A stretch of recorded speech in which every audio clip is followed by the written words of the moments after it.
Hello, my name is Marcus. I'm the compiler of a collection of therapy quotes entitled 1001 Windmills of the Mind, a collection of advanced self-help quotes taken from what's often called the psychodynamic or the psychoanalytic perspective, which long ago, as I understand, is referred to by some, or perhaps many, as philosophical medicine or narrative medicine, all part of cooperating with nature. The theory is that nature wants us to be healed. It's built in. The natural forces of the energy that's all around. The Great Spirit wants us to be healed. The Great Spirit wants us to be and express how He made us, a little unique. The Great Spirit likes everything to be a little unique. Everybody's a little unique like that. Now, if we're wounded, it's up to us to correct ourselves so we can express our uniqueness and make the Great Spirit happy. We want to make the Great Spirit happy. So why are we wounded? How do we get wounded? Well, theory is roughly 6,000 to 10,000 years ago, we accidentally traumatized ourselves.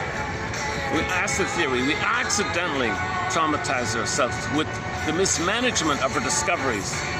We got a huge burst of brain chemistry around our discoveries, one or more, so we went from village to pillage. And then the panic of the dependency, that when you're traumatized to plunder, you're traumatized, now you're in pain, now you're addicted to plunder as pain management, so village to pillage. We've been in this pillage mode for the past 6,000 to 10,000 years, depending on who you quote counting. When the babies were traumatized, in the name of pillage and plunder, we traumatize this baby, so they might remove the baby, that'll do it, separate them from the mother, break the bond, that'll do it. The baby is a memory of being betrayed. Soul freezes up, anger turns in on himself, repetition, compulsion, repeats onto the world what happened, and hope for a better past, repetition, compulsion, pain, repeat. So he'll treat the world the way he's been treated. So if he believes that mother betrayed him, gave him poverty, gave him emotional homelessness, emotional deprivation, starvation, things like the emotional homelessness, emotional shame, emotional, then he'll identify with the aggressor in a thing called Faustian bargain, Faustian deal, Faustian pact. So to be active, to repeat what happened, hope for better past. So it's all symbolic now.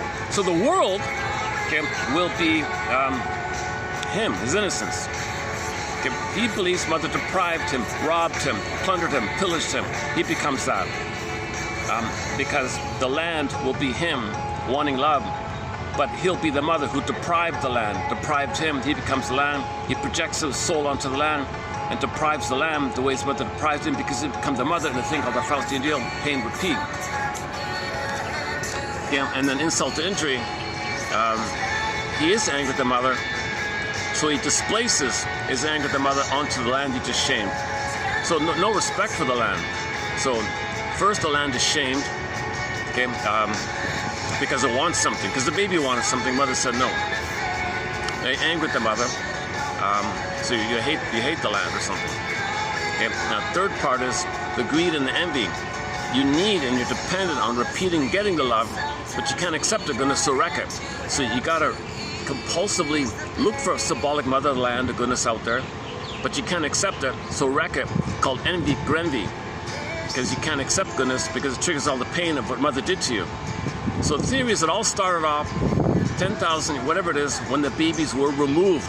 So why were the babies traumatized in the beginning to begin with? Because for 200,000 years, we were a village, global village. Look at the indigenous people. For 70,000 years, now they're saying it's 70,000. It used to be 50,000. Now they're saying it's maybe 70,000 years. Indigenous people all around the world lived in a natural place where mothers nursed the baby, held the baby, soothed the baby, skin to skin, and had a natural instinct to have a rhythm of bliss, a rhythm. Babies needed extended bliss with the mother, and mothers provided a natural state of affairs. That's been going on for a long time. So whatever happened when we spread around, so there's a big mystery about why suddenly some people felt this urgency to traumatize the babies, to plunder the weather, and then they got all these effects by it. A little mystery about why some people maintain the loving natural place of loving the babies And in other places, people said, oh my God, it's too cold. Maybe we've got to grab more or something. Maybe, I don't know what it is. So anyways, some of us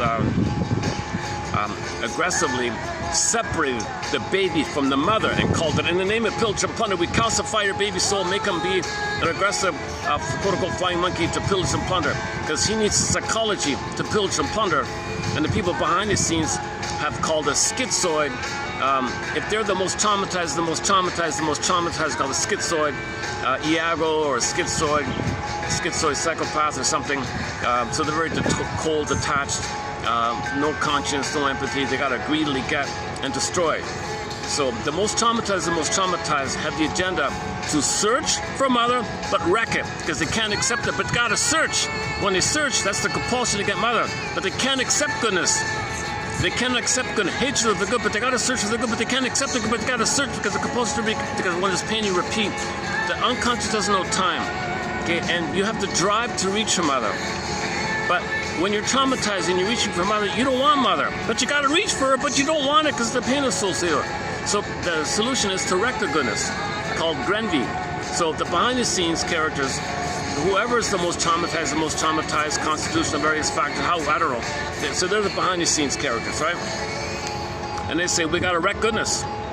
We got to grab and destroy and can't see goodness. Envy, it's very envy-based. Or homo enviacus, homo traumacus, homo short-selling the planet for a quick bucket cuss. A homo destroying the planet for a quick bucket cuss. I don't know. We're dysfunctional, homo dysfunctional cuss, neuroticus.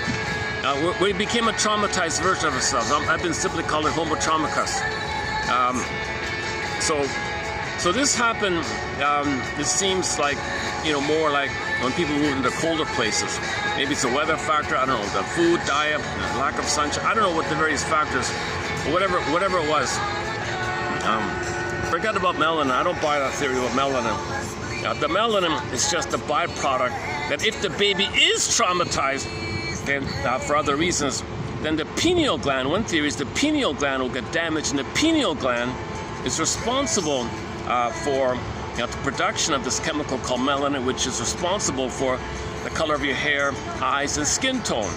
So less melanin, your natural hair, which is, everyone starts off with a lot of melanin in the hair, and the less melanin, I guess it goes to like light brownish, and then you got the reddish and the blondish, like that somewhere. In the eyes, it goes from darker and then lighter or something, then the green and the blues, I guess. And in the skin tone, it goes from the natural melanin up to 6 days, and you get less melanin, it goes to the shade of beige. Nobody is white skin or black skin. Forget this nonsense. Everybody's a shade of beige to a shade of brown. Jane Elliott says, technically speaking, since you're talking about a quantity of melanin, a shade of beige is a shade of brown because you're dealing with the umbrella of melanin. How much melanin? No one's got white or black. So it's just a question of melanin, but that doesn't change the psychology. That's a trivial kind of cosmetic thing. That's just a reflection of the trauma to the pineal gland. But why was the pineal gland damaged? Was it because the babies were traumatized and that's it? Or was it the environmental thing over a long period of time? Or was it both? We don't really know. Nobody knows that kind of thing. Anyways, the most traumatized of us became schizoid psychopaths. Okay, so they're the behind the scenes cold calculating. They're cold and calculating. They always brag about being 10 steps to everybody. They plot and plan, they're patient, they don't feel, no conscience, don't care. They're just excited to keep the homeostasis of not seeing. Their excitement is to not see goodness, envy. So their purpose of life is to see the goodness damaged. Okay, so now they need flying monkeys. So they got the idea, hey, wait a minute. From now on, suffer the children, they call it. When the baby's born, remove them from the mother, okay? So now they remove the baby from the mother. And those babies are going to have a calcified soul, and in the psychic structure, they'll remember that mother betrayed them. Mother gave them poverty, mother plundered them, mother took away their home. Identify with the aggressor. All right, you plundered children, over there, grab. And they're repeating what happened to them. So the babies who are traumatized, like on a second level like that, they'll be told that over there, that's you. They don't say like that. They say, There's your mother, unknown. Bing, bing, bing, bing, bing, bing, unknown, fear the unknown. Because it triggers the baby's rage that his mother failed him. Feeling in for a missing loving mother in the mind is his own rage, creating a monster of the id, an id monster. That's the original unknown. The baby's going, what's this monster in my mind? Like, this doesn't make sense. Why is there an image of some enraged thing in my mind? It's his own anger at mother being ripped away from his mother. And filling in where a loving mother should be, his own rage fills in, poofs into an image of the monster. That's the first unknown, his own rage poofed to a monster. So somebody says, over there, there's unknown, bing, bing, bing, unknown. So they transfer this their own anger image outwardly. They think it's dangerous because they can't know it, they don't know it's with them. So you trigger on the outside. Now, oh, there's that thing, there's that scary thing over there. It's threatening me. No, it's his own anger attacking himself, but his own anger was crying for a mother's love. The baby was crying for love, but mother betrayed him, became anger. Mother gaslit the baby. The mother ignored the baby's signals. The baby ignored the baby's distress and SOS. It was all ignored, like the water hitting the bank, rebounding him, attacking himself. He's attacking himself, crying for love to the mother. He doesn't know this. So it's the psychology setup whereby the schizoid say, hey, over there, there's your mother, there's an unknown, bing, bing, bing. You fly out your fantasy of your own image over there. Now you think that's what's threatening you. The behind the scenes say, good, they're threatening, right? So we gotta deprive them. Oh, I was deprived. That's right, you be the depriver. Identification of aggressor, fallacy idiom. So go deprive yourself, project yourself, deprive yourself, because you're going to identify with your own anger image. So they plunder over there, grab the stuff, hand it to the people behind, whatever, okay, and then things are destroyed. And the behind the scenes people are saying, good. Over there, they had some kind of goodness to see the goodness destroyed. So we've been in this model called global pillage for the past 6,000 years, what do I call it? Star Trek says 6. The science fiction film Forbidden Planet says 10. A lot of people say 8. A lot of people say, 8, 10, 6, 5 to 10, something like that. So the psychology comes about due to the mismanagement of discoveries. When we discovered farming, got to serotonin, one or more. Because when you discover stuff, your brain sent you a lot of feel-good chemicals. When I went down, give me more. A lot of people said, don't do this, you're going to get addicted. But they got addicted anyways. And the ones who didn't get addicted didn't know how to cure the people who became addicted. So the people who became addicted can't help them. I can't help myself, kind of. And the people who were not addicted didn't know how to heal that. Now I got this kind of indigenous natural place, Homo naturalis, Homo sapien naturalis, and now we got Homo sapien traumicus. So we get now a little bit of a kind of divide like that, I guess. So now the Homo naturalis have been trying to heal the most traumatized. So somebody carved in a stone, know thyself, know thyself. Okay, philosophers came on the scene, Lao Tzu and Confucius and holistic medicine healers and shamans and medicine herbal doctors and all these kind of holistic approaches. We got to find a way to heal ourselves, all of us in general. And we gotta heal ourselves. We're all one family. The family's fragmented. We gotta heal ourselves. So consciousness is the medium. Consciousness is the medium. Is the intermediary mechanism for healing to take place. Nature heals us, but we gotta say to ourselves, we're aware of the trauma. Let me be healed. So first we gotta be aware of the trauma, and then nature will heal us. So we've been trying to be aware of ourselves. Self-awareness, self-enrichment, self-knowledge, self-understanding, self-acceptance, self-inquiry, self-investigation, self-scrutiny, self-examination period called the middle journey. Usually at midlife this comes to your attention. Hero's journey, midlife journey, second journey. And then if a person does personally heal, it's called a rebirth motif, psychologically born like that. So we've been in this mode of trying to know ourselves, because if we do heal ourselves, we'll stop plundering the planet. We're currently plundering the planet, destroying the planet, eating up the planet, because some of us have so much pain, and it's a pain management. So that a few people cannot feel pain, we're destroying the planet because of this. But if we can heal the few of us like that, then we won't destroy the planet. So know thyself, right? So this collection hopes to contribute to the know thyself. So we're finding quotes, hard to find quotes, excellent quotes, easy to find, hard to find, wherever excellent quotes are around. So I'm calling them advanced self-help quotes. They're like analytic or psychodynamic or dynamic or analytic or depth or something that makes you move towards being aware of your unconscious, because the unconscious is doing this.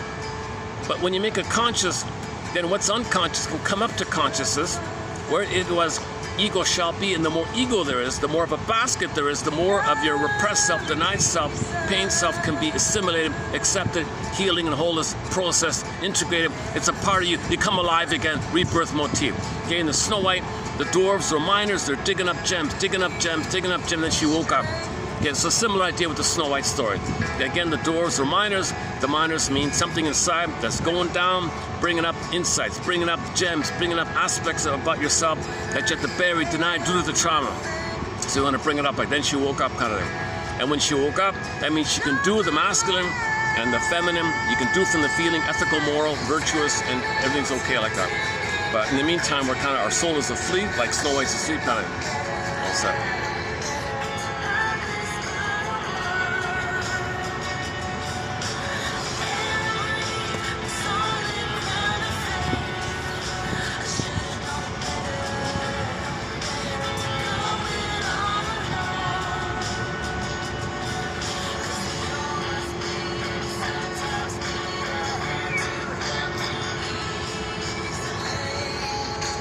This is the hottest. It's 42 or 3 here with the heat factor. And I forgot to bring the ice for son of a gun. I was going to go to a hotel. The last second I switched it, but I forgot the ice, so I'm kind of big. Okay. Enough about this. Actually, tell you the truth, this is never mind. Okay, let's go back. I have mixed feelings. A part of me wants to reveal that this is take 2. I did take 1 yesterday in the hotel. Good video, 2+ hours. Very energized. I had a lot of caffeine in me. I spoke a mile a minute. I got a lot in. I crammed in a lot of material. I thought it was a good video. And then, son of a gun, could you believe it? There was some condensation on a vent when I was leaving the building. And 1 drop of water fell right into the phone jack on the top. And the phone shut out. Luckily the phone wasn't destroyed, but I lost the video. What are the odds of that? Son of a gun, right? So here's take 2. So I was gonna go back there, and something made me say, but I'm gonna be reminded of the disappointment. So go to another place. So I quickly detoured here. A lot of traffic, my goodness. There's a lot of traffic here today. Okay, I don't know why I'm doing that. I don't know why I need to tell you that. I did a good video on this material that we're gonna do here. And this is sort of a second take. Now, in this second take, okay, I need to kind of give this preliminary theory of village to pillage, okay, tolerant to prejudice, because of what's to follow. I need to lay some foundation of what's to follow here. What's to follow in this video is a new thread. I want to start a new thread in this collection, something I've had in mind for a long time. So finally, this will be our first preview run of our first batch of quotes on, bear with me, indigenous wisdom. Native people, indigenous wisdom, First Nations, Aborigine, Maori, Inuit, all that. Okay, Mohawk, Iroquois, all the wisdom from the ancient chiefs. There's a lot of books on what they said, very insightful, full of feeling. And they're the touchstone of our humanity. They maintain, talk about touchstone, right? In a way, I kind of feel like maybe they're our touchstone. The indigenous people are our soul, our touchstone. Our touchstone is our soul. I think indigenous people really hold on to that for all of us. Indigenous people are holding on to humanity's soul. They're trying to maintain as best they can. So we got some quotes from them. So I want to post some quotes from, people like Chief Tecumseh, Geronimo, Geronimo guy, Black Elk, his cousin Crazy Horse, and some famous indigenous Dan, what's his name? Dan George or something, Chief Dan George or something, and Chief Joseph was it, and a few other famous indigenous elders. And I want to post a few quotes. So this will be our first big run of quotes on a new topic. So this will be our 63rd topic. So from now, we're going to begin our 63rd, congratulations, our 63rd chapter, booklet, thread, okay, called, I'm not sure what we're going to call it, Indigenous Wisdom or touchstone, how about touchstone quotes. Touchstone quote, like deep touchstone quotes. somebody said that the indigenous people are the soul of humanity. Because they're holding on to the feminine, the feeling, the soul, right? They don't want to, you know, get addicted to drinks and casinos and alcohol, but we're dumping it on them because we're destroying it because they have goodness. So they're holding on to the goodness while it's being under attack all the time. So stay tuned. They're good quotes. I found a good collection by Miss Roberta Faulkner, is that right? I'll check it later. She compiled a few quotes. Her book is called Native American Quotes, compiled by Roberta Faulkner. So stay tuned. I'll do a preview of some of those quotes. And in the second half of the video, I'll lighten things up and just riff on some self-help slogans, just on the lighter side, and see how it goes after that point. Okay, so let's back up things. Let's back up a sec. Before I read the First Nations quotes, by the way, I gotta clarify, stay tuned, it's not a guilt trip thing. There's only one quote where the guy said, gee, you know, they came over here, we didn't understand them. We treated them like cousins. We didn't understand them, but we believe we're all brothers. And the Great Spirit is our Father, and we're all family. We believe that. We don't understand the people coming over. And they were starving, they were cold, they were hungry. We gave them some oysters, we gave them our fish, we gave them some buffalo skins to sleep on, we gave them tents, we made them warm, they were sick, we gave them herbs, we took care of them, we nursed them back to health, and then they murdered us. What the hell? We didn't understand this. And 70 million indigenous people were murdered or enslaved or put on reservations during that time. And people are just shocked. We didn't understand this. Now some people say, geez, we should have, I wish we had known. Maybe we could have helped them or something. And they didn't think to attack them. Like there were only a few that came over, right? And there was like millions there. And then look what happened, right? Because they were innocent. They lived a feelingful place because all babies are nursed by them. As the natural state of affairs is love and love. Then if you're confused, you say, I'm confused. You're honest. There's a lot of self-honesty, a lot of willingness to say, I don't know, a lot of fallibility, vulnerability. And indigenous people focused on keeping the feelings. They focused on keeping the connection to the spirit of the earth. They're very unbelievably connected to nature and the vibes and the spirit of the Great Spirit. And they did everyday song, dance, and ritual. Okay, Joseph Campbell's the thing about the chief had the pipe. Not for smoking, but we call them the directions. Dear the direction of north, please take a pipe. He would take a pipe. The north. We appreciate the north, the winter, because when it's snow, it's like a blanket on the earth. And when the earth is sleeping with the snow blanket, all the seeds and everything in the soil is taking a rest. So we thank the winter, we thank the snow, we thank the energy and the spirit of the north. So you take a puff, you take the puff. Then you go, and then do it in all the directions. That's called calling in the directions. They would do all these kind of things. They would tell their dreams in the morning. They sit in a circle, tell their dreams. You know, they would enact, they have an incredible pantheon of mythology stories, storytelling tradition over 70,000 years now. An incredible, like, anthology. There's like hundreds of nations and they all have their anthologies. A rich material. And they would enact it out. They would act it out because they want to stay in touch with the energy of the world and the energy of themselves and the community and have a harmony of it all. So they had a rich, highly cultivated, highly civilized, emotional, spiritual life. Yes, of course, they were primitive in technology. Okay? But they were highly civilized and highly advanced in the feeling. The baby, you see the photos, the babies are smiling, glowing smile. The mother radiant, the baby's radiant. I'll see if I can dig it up. They were healthy and happy people like that. And they didn't have extreme, like, I don't know all the details, but whatever problems they had, it wasn't too over the top. It was like just little domestic things. They still have the appreciation. They're all brothers, and the Great Spirit is the Father. Hang on a second. As usual, there'll be a few interruptions here, doing this in the public here. All the landscaping crew has arrived here. I have to move here? Hopefully I can stay here.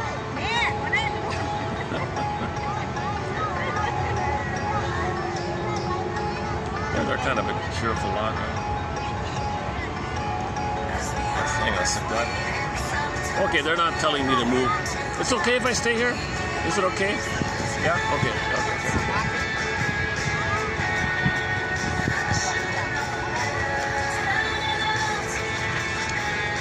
Okay, let's get back on track here. Oh, I guess they were having their lunch break or something. Okay, so we'll get to the quotes. I found the quotes make you know yourself more, make you know your feminine principle, the feminine element, the feeling self, the spiritual self, the ontological self, your sense of self. They had that. They said that when the people came over to shade a beige tone of skin, they said it's like they don't really see properly. Like we see things like energy of the earth and the wind and the sound of the river and children laughing. They love all these kind of things. People coming over don't recognize it. All they have is an immense amount of anger and entitlement to greedily take and destroy.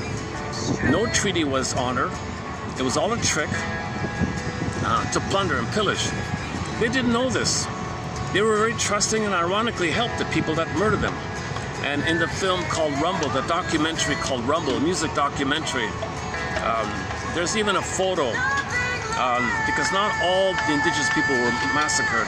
Some were in chains. They were the chiefs were put in chains and working in slavery. Can you believe it? They lived peacefully in a harmony on Turtle Island for 70, and now they're saying 70,000. It used to be 50,000. Now people are saying 70,000. But I don't buy this idea. It's only 3,000, 5,000. It's much longer than that. Oh, hang on a second.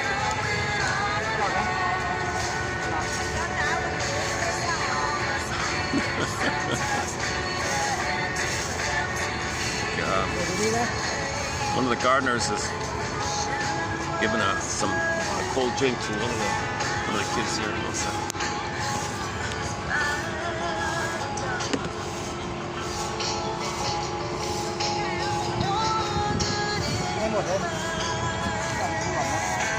Oh, indigenous people loved gardening. They loved herbs.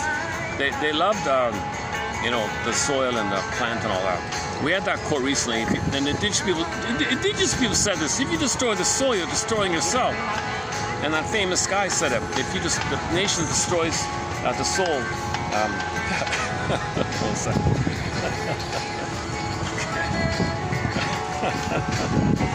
okay, the little kids.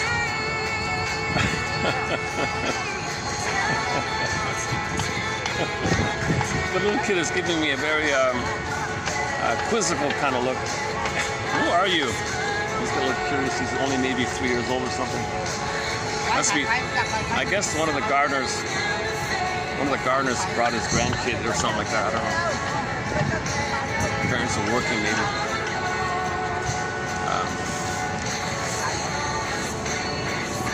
That must be the grandfather, yeah. Hold a second.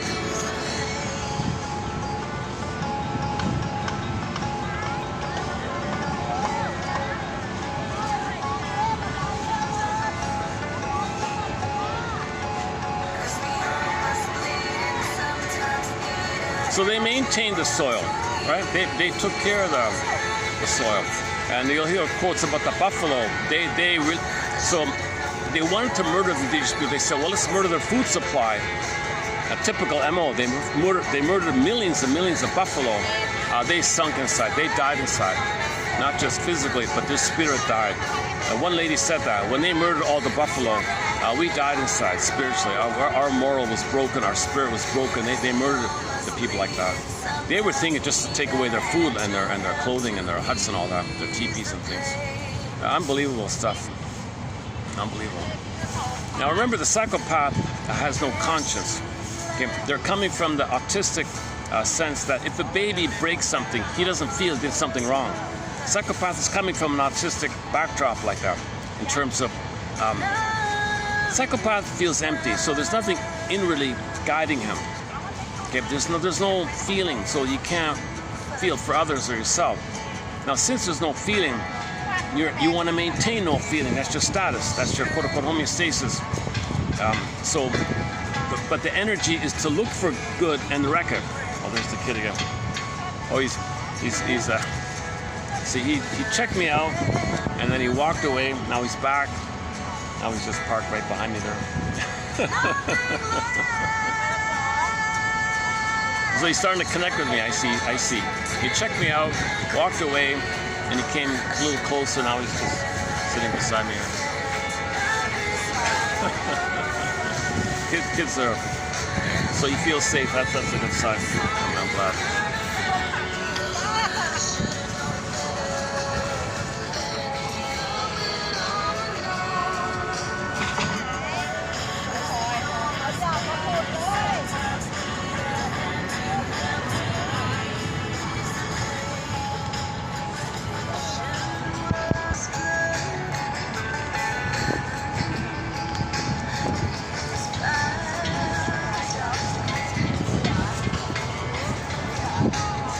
Where are we here? Hang on a second.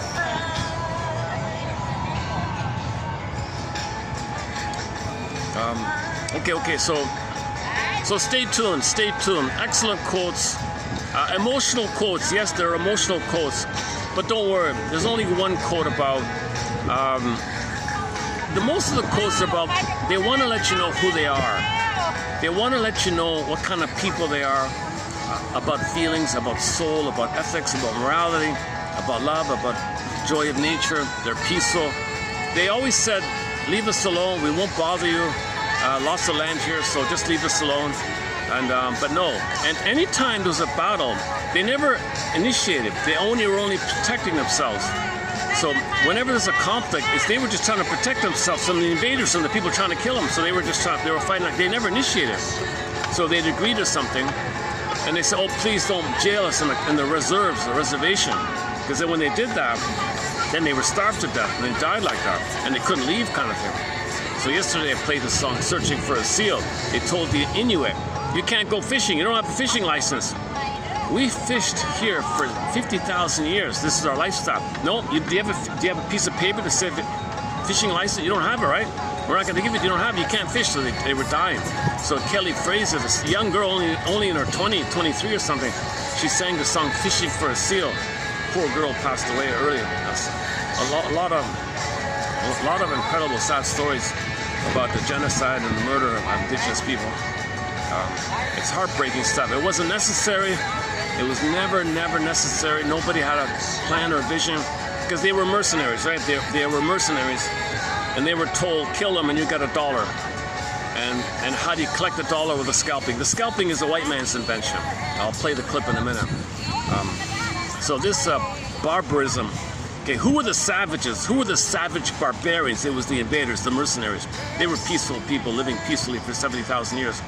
So let's do that now then, so you know what I'm talking about. Let me play this clip here from the TV show Heck Ramsey, starring Richard Boone. I played it yesterday. It might not come through here too well. It's Richard Boone, okay, the actor who played Paladin, where do you roam? Oh, I missed it. Oh, hang on. I was playing already. It's hard to cue this up here. Heck Ramsey is the name of a TV show. It's sort of a sequel to How We'll Travel. Hang on a second. Let me get it back here. So Richard Boone plays. So Richard Boone played Paladin, as we know, How We'll Travel. What a lot of people don't know is he played a follow-up character called Heck Ramsey, a detective kind of guy, mentoring some really arrogant, narcissistic kid. So he was an arrogant little, you know what. Somehow he ended up being his mentor, maybe a potential, I'm not sure of the setup of it all. So there was a scene where some of the mercenaries killed some other mercenaries and made it look like the natives did it. And the young kid, said, oh, look at the savages, what the Indians did. And Heck Ramsey spelled it out. You think, where do you think this whole thing, the scalping, started from? Where did it begin? Where did this start? Okay, and he explained that was the way the mercenaries got their dollar. They couldn't carry the whole body for their dollar, so they did the thing. So let's play that clip here. Heck Ramsey, season 3. Season 3. Oh. The kid's right behind. The kid was hiding behind. Okay, season 3. Pardon me, season 1, episode 3, episode entitled "The Mystery of the Green Feather." So you're gonna hear Heck Ramsey bawl out this arrogant young kid. Okay, here it is here. Another gunshot.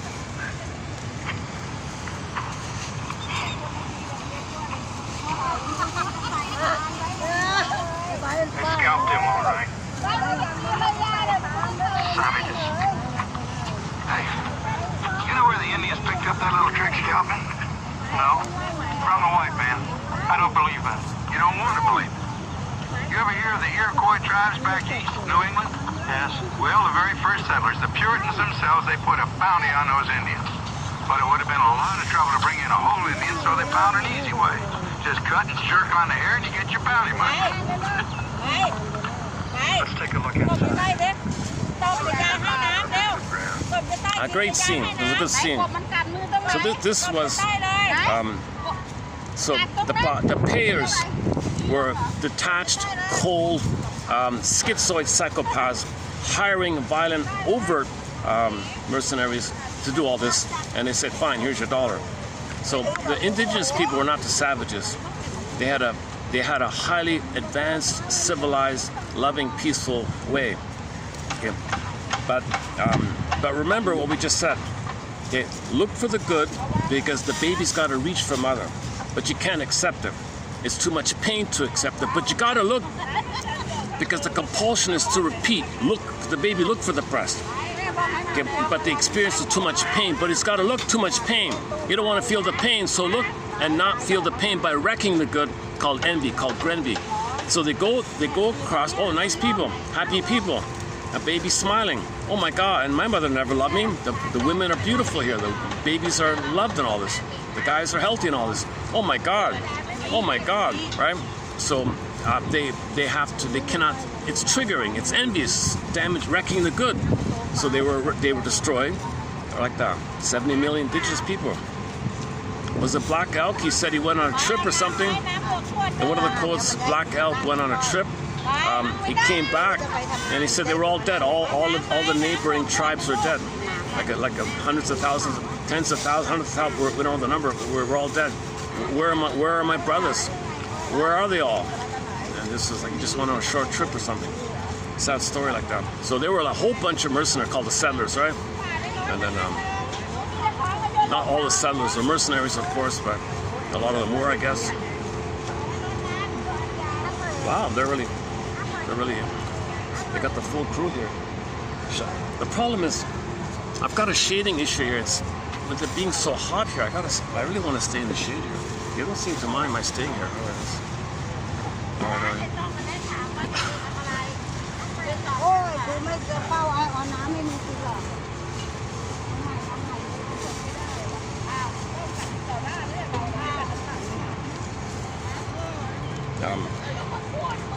Can I play it again? Let's see. In the hotel, I could play it clearly, but it's hard to play. But let's try it again. Hang on a second. I gotta line it up here.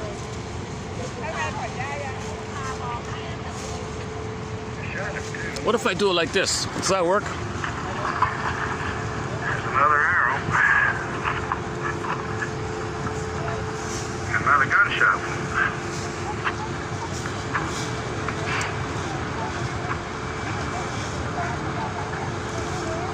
They scalped him, all right. Savages. Hey, you know where the Indians picked up that little trick scalping? No? From the white man. I don't believe that. You don't want to believe it.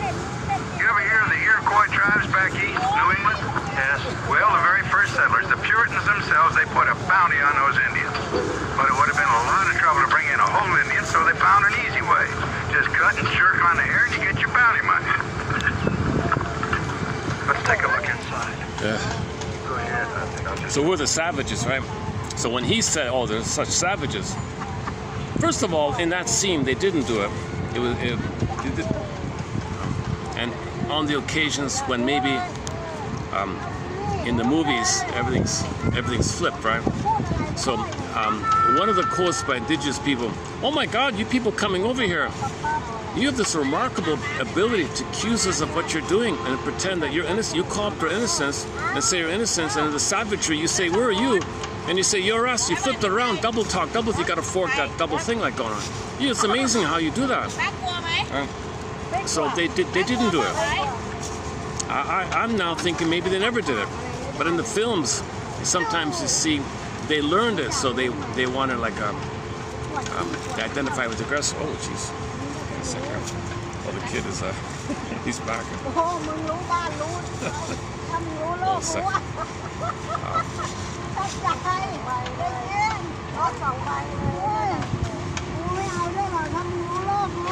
Wait a second. The kid is just right at me here. So, all right, are you?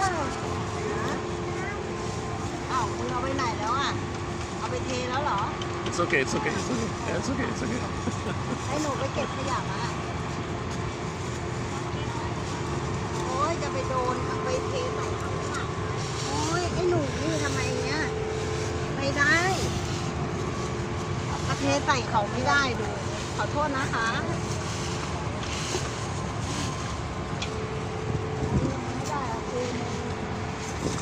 Okay, where are we?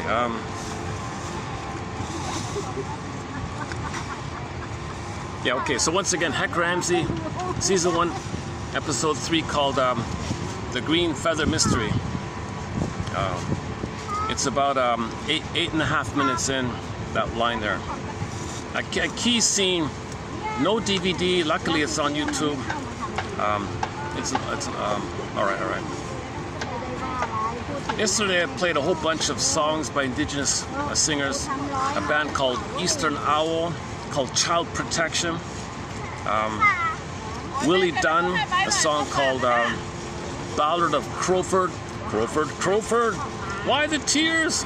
You've been a brave soul for so many years. So Crowford tried to get along, but they were cheating him and all these complications. He felt badly because he did agree, but they scammed him and he was fighting back. He was on the run. They chased him and all this. Crowford, you tried your best. You're like we're like little deer. They're like vicious grizzly bears. We're peaceful deer compared to these angry, starving grizzly bear. And we. So one indigenous person said that the power differential is like a deer and a grizzly bear, something like that. So they have no weapons and they're peaceful people. They don't know that kind of violence. One indigenous quote, I don't have it. Are they so violent because they were so violated? Were they so violated? Is that why they're so violent? Interesting comment. So the babies are violated when they're separated from the mother. They're violated. You robbed me of my mother. You broke the bond with my mother. Indigenous people preserve the bond. It's called a lotus birth. You leave the cord, you leave the placenta. Maybe I should move for a while. Where else? Let me see if there's some other shady spot. They don't seem to mind, but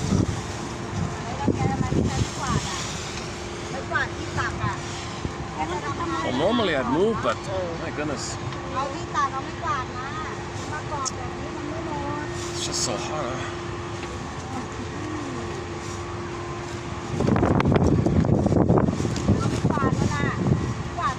The kid was getting a little closer to me. I think he was trying to.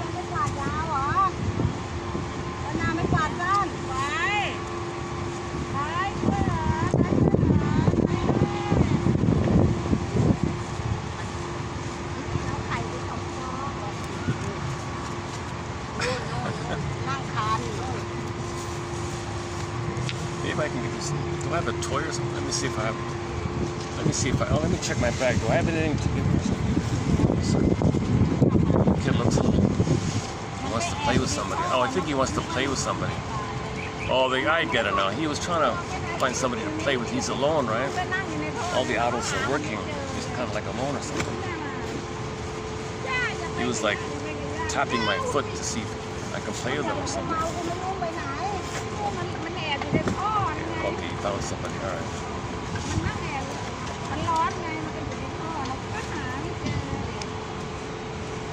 All I have is iced tea in my bag. Huh?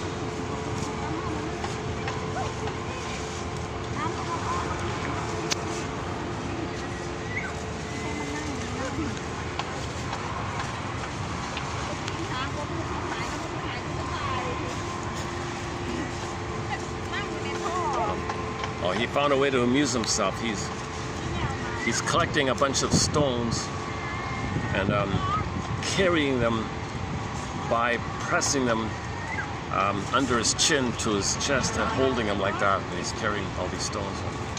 So he found a game for himself.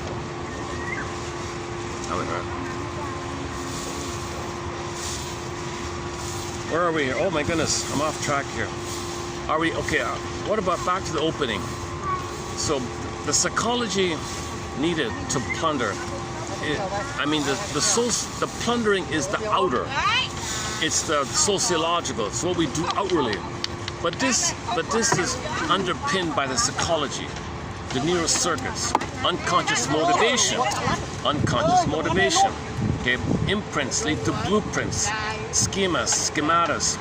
Okay, neural circuits. The trauma is in a state of timelessness. That's okay. It's okay. No, it's okay. It's okay. Oh, she's worried the kid might. It's okay. It's okay. Don't worry. Oh, he threw a rock at the bin. He's doing okay. He's got a lot of attention. I guess he's now. How old is he? 3, maybe 3, right? Kindergarten starts at grade 4, right? So next year he'll go to kindergarten, right? Okay, where are we? Okay, so the interpersonal leads to intrapsychic.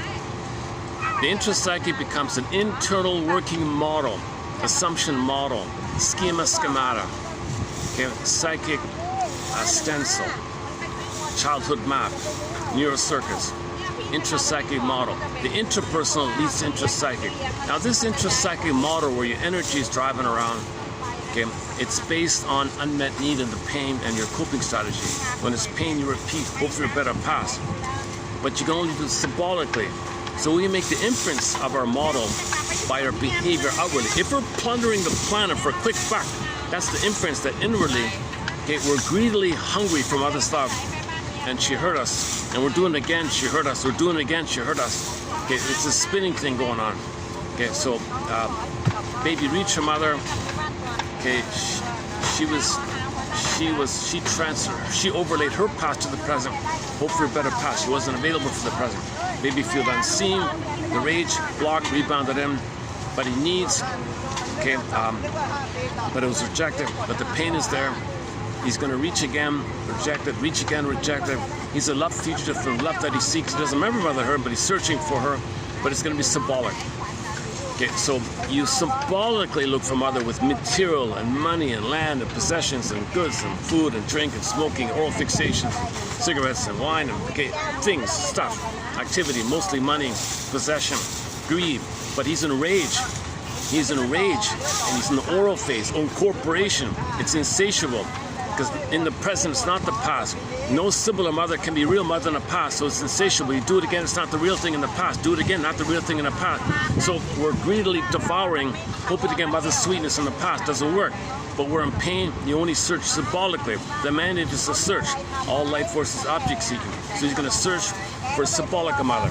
It doesn't work, but the activity makes him important. The activity gives him hope. The activity is he's alive, reaching. But it's disappointed. He's got to reach again, disappointed. Reach again, disappointed. He's manic, doing it again and again and again. He's addicted. He's addicted. And that's why we're destroying the planet like this. Okay, we're destroying the soil. And then and you can't accept goodness. Soil is goodness. Okay, one theory about this is the baby needed an interaction, like a psychological soil, to blossom, to have his authentic self, his true self, his beingness. That soil was damaged, called shame. He was soiled. Okay, the soil was spoiled and soiled. So outwardly, he's going to spoil the soil to reflect how of the soil of the mother-infant dual unity that functions like the soil for his budding beauty, his emerging self, to blossom in the soil of the relationship that was spoiled. Outwardly, you see soil, you wreck it to say that the love between you and your mother was wrecked.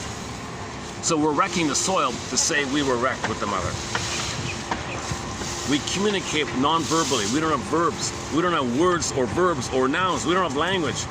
So we're behaviorally trying to do it. Okay? So when we put words to our behavior, it helps us to remember. When we can have vocabulary and memory, then it leads to the chance to process, assimilate, feel we couldn't have felt, know we couldn't have known. That's digesting, assimilating. That means we're dealing with it, called working through, processing, assimilating, digesting, mental, I don't know. Something happens where something inside happens where we can, okay. I identified it, I'm aware of it. That gives you a reality that the present is not the past. And when you accept the reality of the time element, the present is not the past, emotionally speaking, it goes laid to rest. You can be in the present. Rebirth motif. The budding beauty that was frozen blossoms again. Rebirth motif. You want the rebirth motif. Okay? Your budding beauty was frozen with trauma. Okay? Like the winter idea, frozen, snow covered, and then blossoms again in spring. That's the rebirth. Maybe I could, yeah. Hold on, let me try something. What about back here? Aha. Oh, maybe I can go back here. Hang on a sec. The sun is over there, right?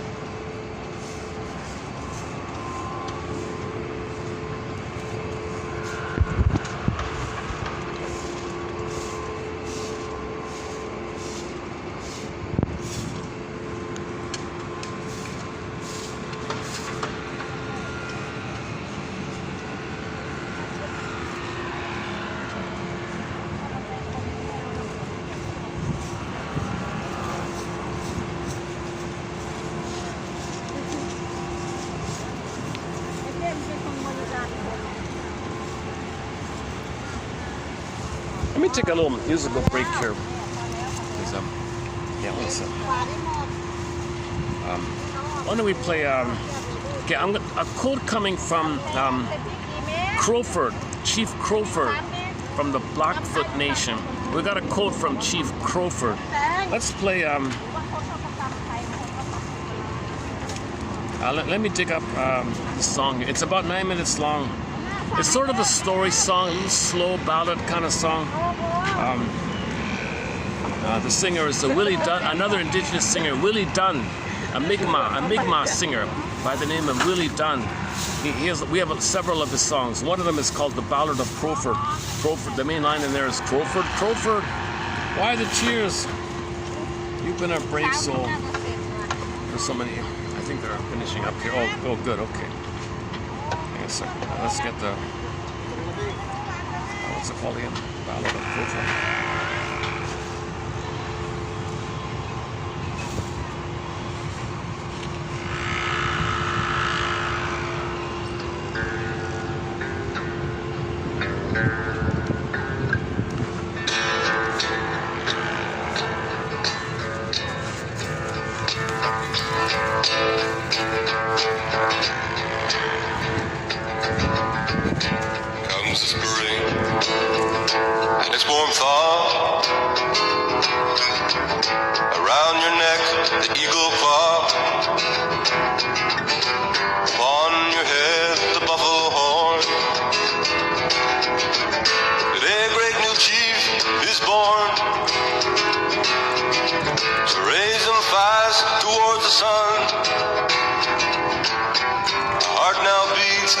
Begun. It's 1821.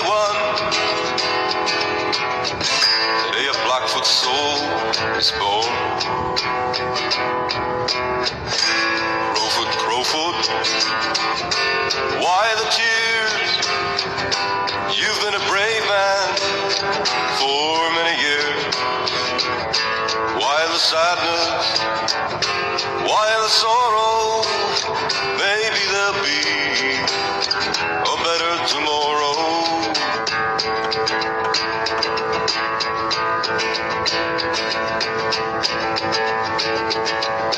The years have gone, the years have passed. Your heart is set, your soul is cast. You stand before the council fire. You have the mind and the desire of notions wise. You speak so well, and in brave deeds you do excel. And it's 1853, and you stand the chief of confederacy. You are the leader, you are the chief. You stand against both the liar and thief. They trade race whiskey, steal your land, and they're coming in swift like the wind blown sand. They shoot the buffalo, kill the game, and send their preachers into shame. And it's 1864, and you think of peace and you think of war.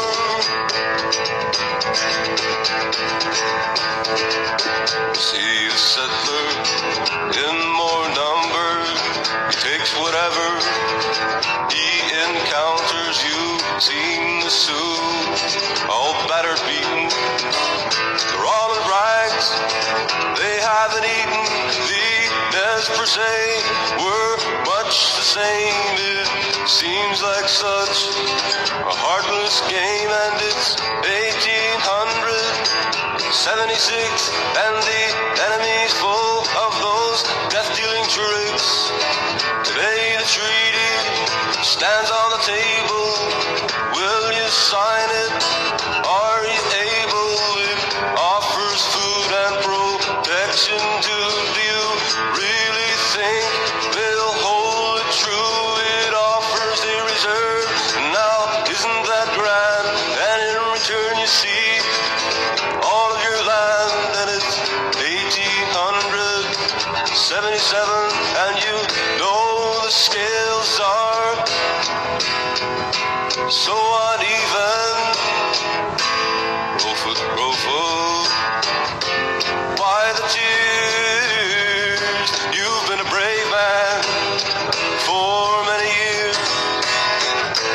Why the sadness? Why the sorrow? Maybe there'll be a better tomorrow.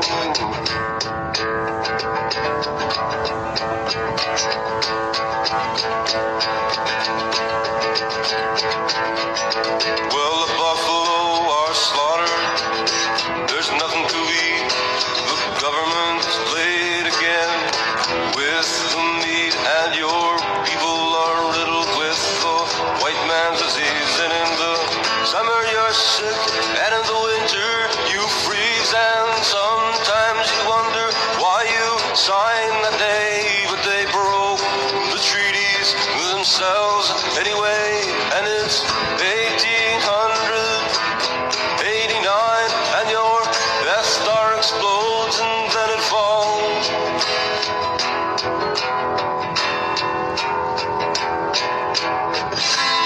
Crowfoot, Crowfoot, why the tears?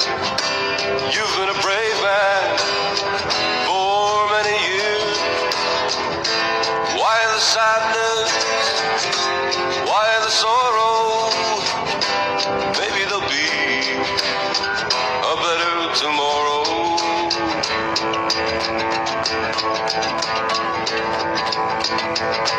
The years have gone, the years have flown, The nation since has swiftly grown, but yet for the native, it's all the same.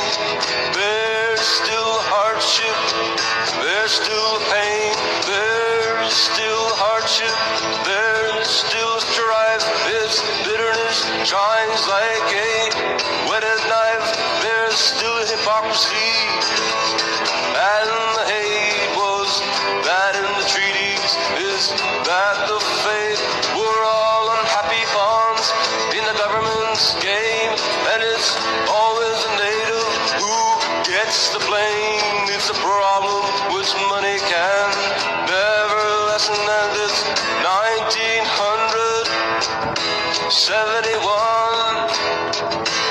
Row foot, why the tears? You've been a brave man for many years. Why the sadness? Why the sorrow? Maybe there'll be a better tomorrow. Maybe one day you'll find honesty instead of the usual treachery.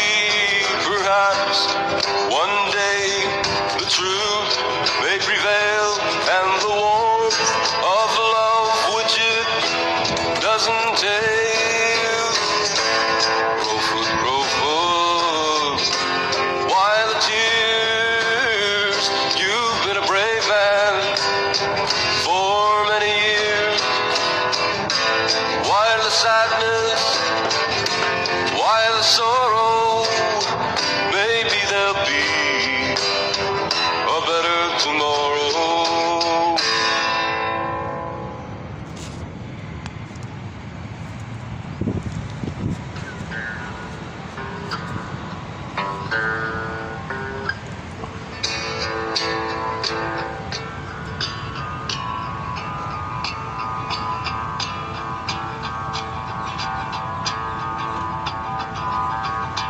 Comes the spring, and it's warm thaw. Around your neck, the eagle claw. Upon your head, the buffalo horn. Today a great new chief is born. Willie Dunn also sings Son of the Sun, very good song. Children of the World. He's a little bit famous for the singing Louis Riel, another indigenous person. Another good song is by Kalo Lynn Johnson, also Mi'kmaq singer, called Gentle Warrior. And Robbie Romero's Heartbeat. Our soundtrack in this collection, we have a lot of great indigenous singers. The opening song is by Tracy Bone, Ojibwe singer. A lot of songs by Inuit, Susan Aglu-Kark, Beatrice Deer, Ilisapi, she's half, I think.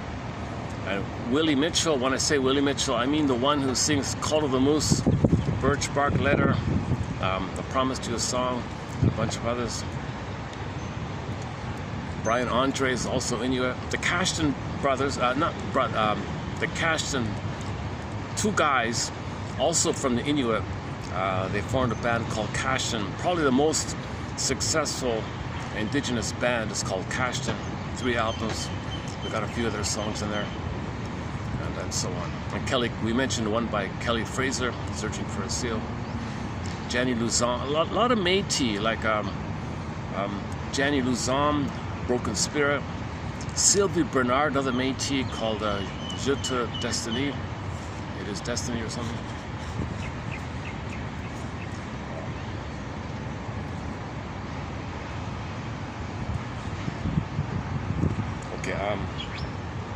Maybe I should get into the quotes then. So I don't know how well I did with the opening of the psychology of plundering. So you grab because your baby's got to reach for the breast. It failed. So when real needs are not met, you're in this compulsion to still get it. Now you don't remember this, so you're being driven by this unconscious force called the puppet master. script, this fate, quote-unquote fate, cards you're dealt with. You didn't get mother's love. Well, you're in pain, reach for mother. Pain, reach for mother. This kind of thing. So the reaching for mother is only done symbolically.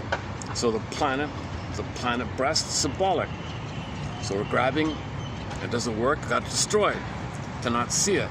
But we got to grab, not accept it. Grab, but not accept it, destroy. Grab, not accept it, destroy.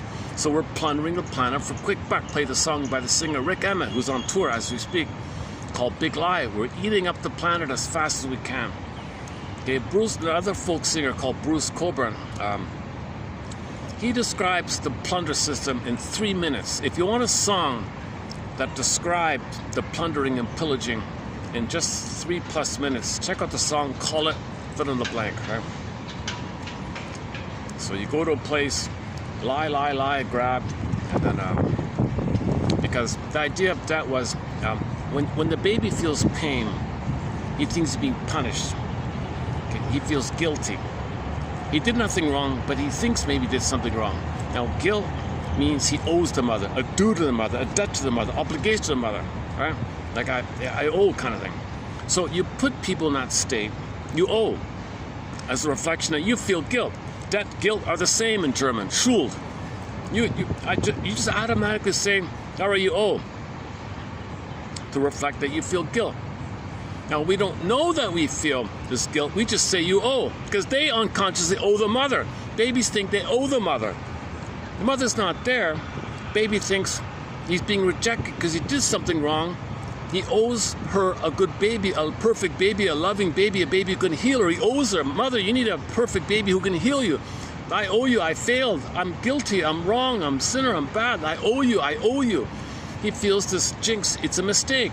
But this is how babies organize the pain. They must think the mother is good and they're bad.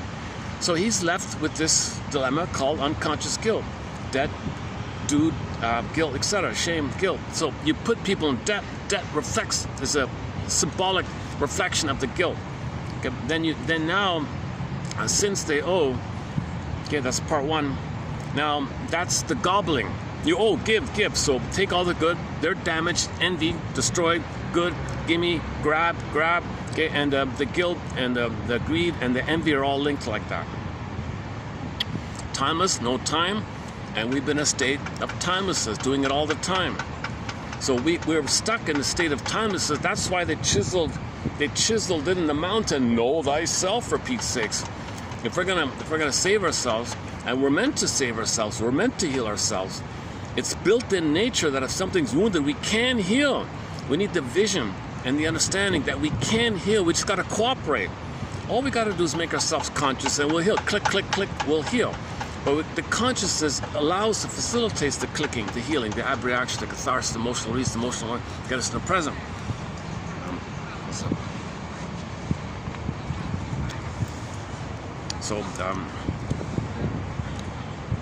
So before Freud and all that, there was the people like Ibsen and Goethe and all the philosophers and the playwrights and so on, right?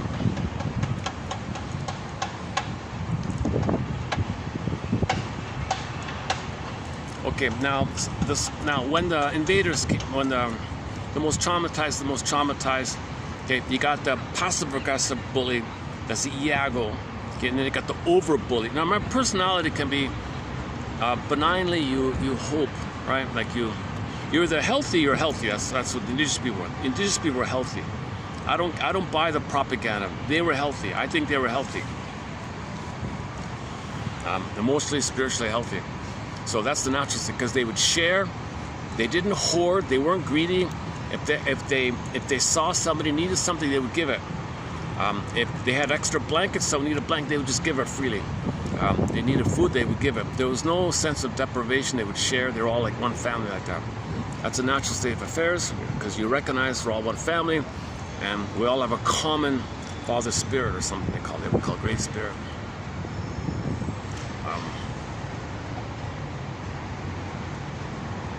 And when the people came over, they applied that to the people who came in. They just helped them. Oh my goodness, you must be tired from your long journey here. You look sick and you're starving and you're cold and you're hungry. Well, let's take care of you. A natural thing to do, right?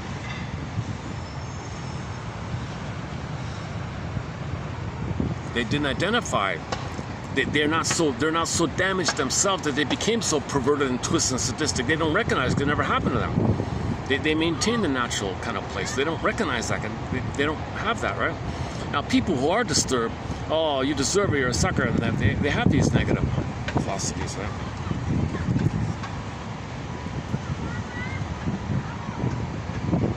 So the slogan, oh yeah. So yesterday I have a huge question mark about this annoying issue that milk is a symbol of mother. And if you identify with mother, then you might identify with the symbol of mother, meaning milk, meaning being white. But nobody has white skin. But people would say, well, I have a shade of beige tone of skin. By comparison, you have a darker skin.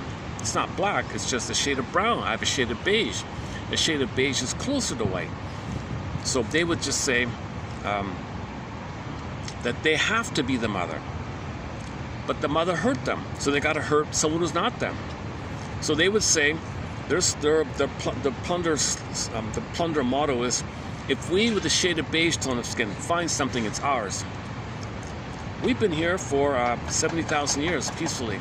We can share, work something out here. We can teach you how to feel. We can help you or something. We can exchange, cooperate. We're all brothers, remember? No. You don't get it. We're the most traumatized of the most traumatized. We're the most entitled. We're the most entitled, and we don't feel. So we automatically have the compulsion to greed and destroy. We have to take it. Oh my God. So the slogan was, if we find something that's ours, click, automatic like that. And then that's...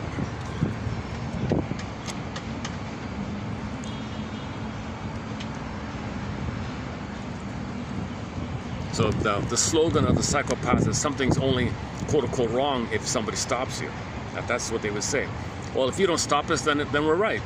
They would have these empty, hollow survival. It's a survival mentality. The survival is they cannot feel. But what makes them feel is seeing goodness. So take the goodness, destroy it, and then they don't feel because nothing will trigger because they can't see goodness. So the whole campaign is to destroy goodness. So we're destroying the planet because some of us can't see goodness. It's called envy. Envy, call it evil, whatever. But anyways, everything is some people call it an adaptive response. So the baby adapted. But the problem is we're not aware of a thing called repetition compulsion. Recreate what happened, hoping for a mother's love in the past. Recreate, reenact, redo in some symbolic mirage-like way, staging way, theater acting out, act like actors acting out in the present. Some new edition, famously known as new edition of the past, hoping for mother's love in the past. All dysfunction is the hope for mother's love in the past. That's what we're not aware of. So somebody cleverly said, give thee all hope for a better childhood past. How? Admit that you didn't get mother's love. Admit that she failed. She betrayed you. She was wounded. She was impaired. She was in the past herself, not emotionally available in the present, because she was hoping for a better past on herself. She may even shame her own baby in an attempt to know that she had been shamed. She may turn to the baby to mother her. Mother, a baby, I made you to find me because my mother never loved me, so you love me. Mother, I can't do all this, but she has a compulsion to get what she didn't get. Turn to the baby for that, called childhood parentification. One of life's little switches, somebody called it. Oh, my fan ran out. Oh man, oh, the heat's gonna pour. This was a big help. It only lasts for an hour, unfortunately. Oh, well. Can't they make these things for 3 hours? Luckily, there's a bit of a breeze at the moment. Hang on. Let me use the battery port. I can still use the battery for that phone. So.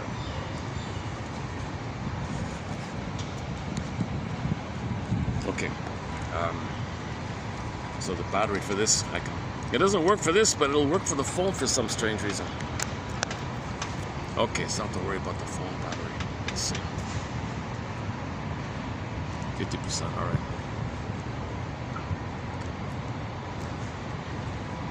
So they call it the principle of discovery. If we find that it's ours, click, simple as that. It's a law. We wrote it down. See the paper? If we find that it's ours.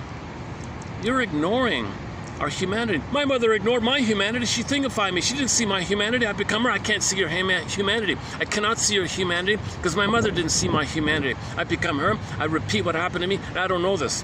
So I create a slogan. I don't see your humanity. It's mine.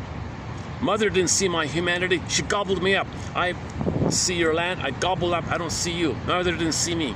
We repeat in an attempt to know. We do outwardly from the imprint to know the imprint to make it conscious so we can heal. Consciousness is the healing agent. Psychoanalysis looks for an egg. That's your rebirth. Where's the egg? It's in a basket. Where's the basket? It's missing. We got to weave the basket, build the basket. Okay, that's what conscious ideas are for. That's what these quotes are for, and object relations theory, and analytic theory, and good poetry, and analytic literature, and plays, and these and so on. Even song lyrics, psychologically minded quotes from films and TV shows. So that's all about building the basket, making you aware, putting pieces of the puzzle together. Could it be this? Could it be this? Free so maybe this, maybe this, maybe this. And things might click. It's called interpretation or emotional. There, we'll go on and feel. And so you want to build the basket, then your feelings come back. And it's built in with nature that we can't do it. We can't do it. That's what we've been doing for the past 6. So we've been wounded and we've been trying to heal for the past 10,000 years. Right? So indigenous people say, well, which wins? Your ignorance of the blind compulsion to repeat, or your self-awareness and your healing? Well, the wolf, the one you feed. So what are you going to feed? You're going to feed self-awareness, or are you going to feed, make excuses and repeat all the time? The excuses just covers the pain, called rationalization. It's called the resistance to healing. You're afraid of healing, but that's an inference that there's pain. So if you're resisting to healing, that means you know there's pain. That's part of the healing, to know that you're resisting, and to know that that's because there's so much pain around the trauma. Now you got to recognize, why do I feel so much pain? Pick up the phone. Mother, what the hell? Tell me about the early times. Tell me about the pregnancy, the birth, and what happened the first 3 years. I don't remember this. Tell me. Come on. She won't tell you. Okay, go to the Twilight Zone episode entitled One Life Furnished in Early Emotional Poverty. She won't tell you. Another Twilight Zone episode called The One Last Pall Bearer. They won't tell you. Okay, Robert Bly's Iron John story. She won't tell you. You got to grab the key under your mother's pillow. The secret's under your mother's pillow, unconscious. She doesn't even know herself. You got to grab the key. You got to recognize she's impaired. You got to recognize her personality. You got to put your mother on the couch, basically, and understand her. Then you can maybe get the key to know what happened. So.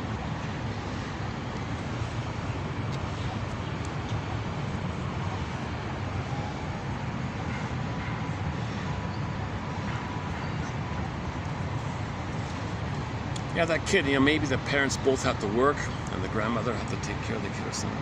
The grandmother said, okay, I have to work, so you come with me. It's hard to tell. Some shrinks say you can kind of, you might be able to identify kids early on, like preventative medicine, if there's going to be trouble down the line. I think if that kid gets one mentor, one teacher, someone to play with him and teach him, he's fine. If he's going to be ignored from now onwards or something, there could be trouble, right? But if there's one person he can connect with, he does connect. He was trying to connect with me. He did connect with me for a bit, right? And he connected with the grandmother, and then connected with the other lady, and somebody told him to collect some rocks, so he was collecting the rocks, and he was carrying the rocks under his chin to deliver it to the grandmother. Could you give me some rocks? So he does connect and play. So he's okay, right? So you just want to keep that kind of his interest, his connection. He was connecting, he was playing, he was cooperating like that, and he's reaching out for help if he wasn't connected. And even had the confidence to reach out to a stranger, myself, right? Do you want to play with me? Maybe I should have stopped the phone, and maybe I was thinking afterward, maybe I should have just hit the pause button and I played with him for a little while. I don't know. Things worked out, everything worked out okay. All right.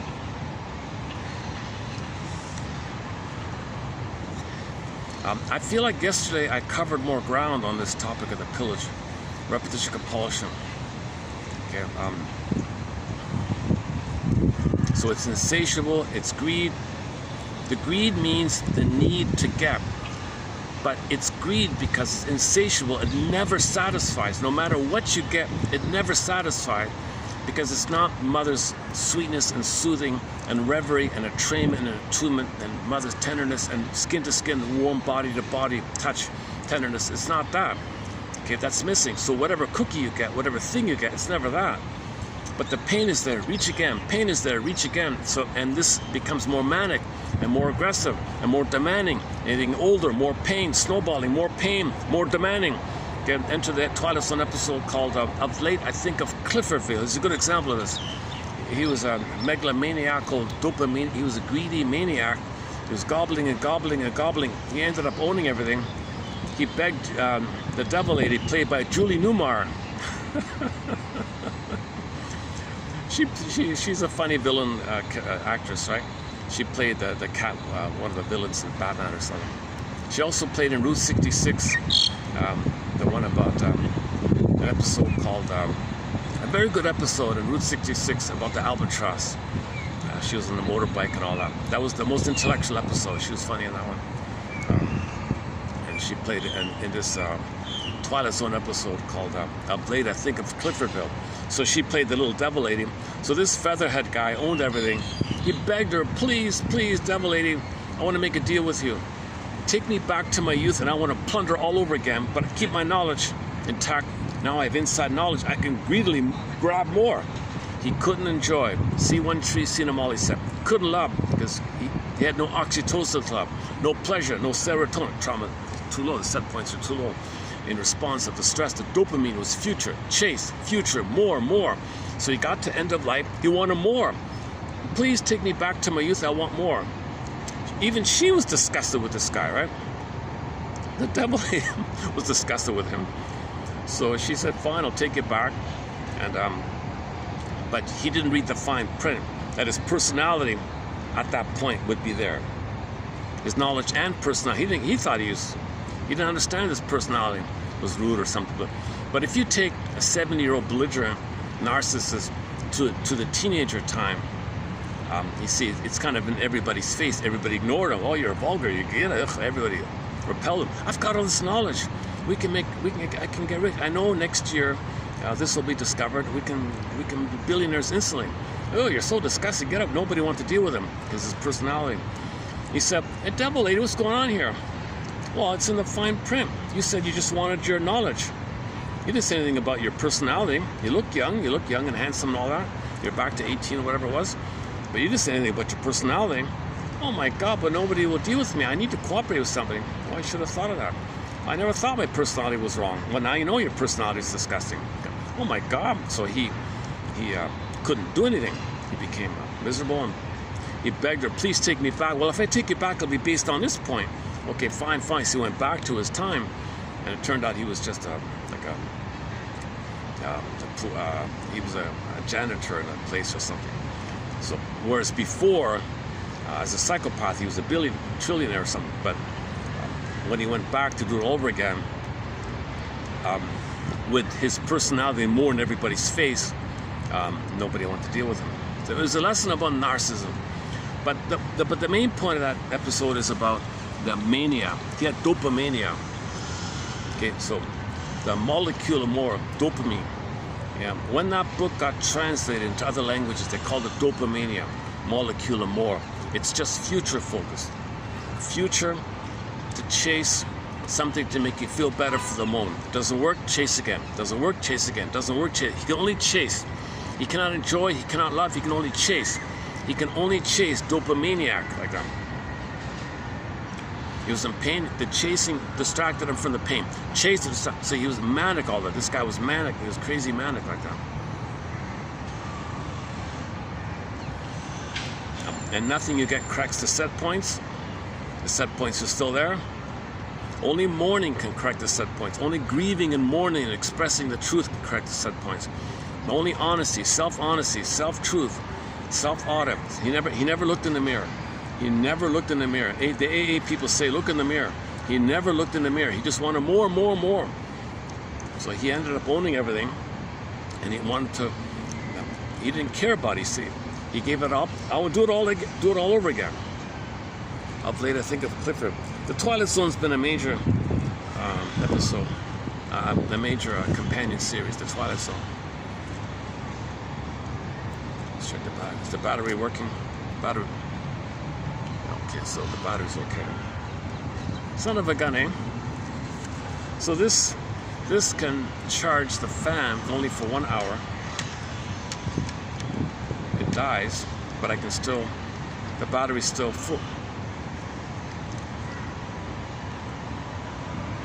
Oh, I can't even see. I can't even tell if the lights are on or not. But the phone's charging there, right? But this was full when it started, right?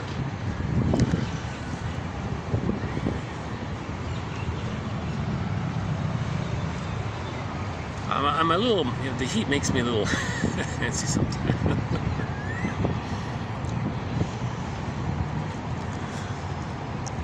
Yesterday I was calmer. I was a little more, is that true? I was a little more refreshed. I had a little more, I was a little more bright yesterday. I was a little more refreshed yesterday. Today I'm a little...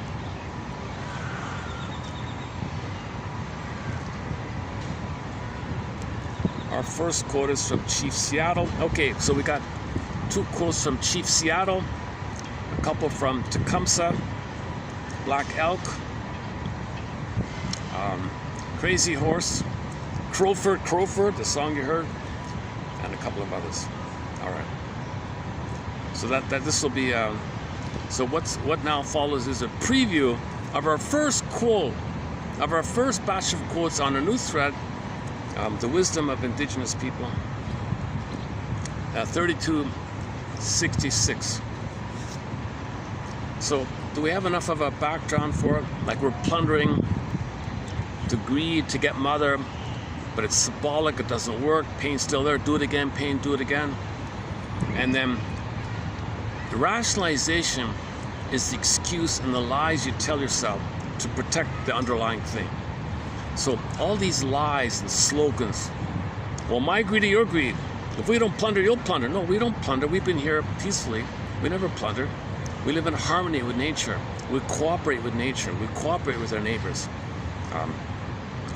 We have rituals to keep us connected with the Great Spirit. We love the sound of the crickets.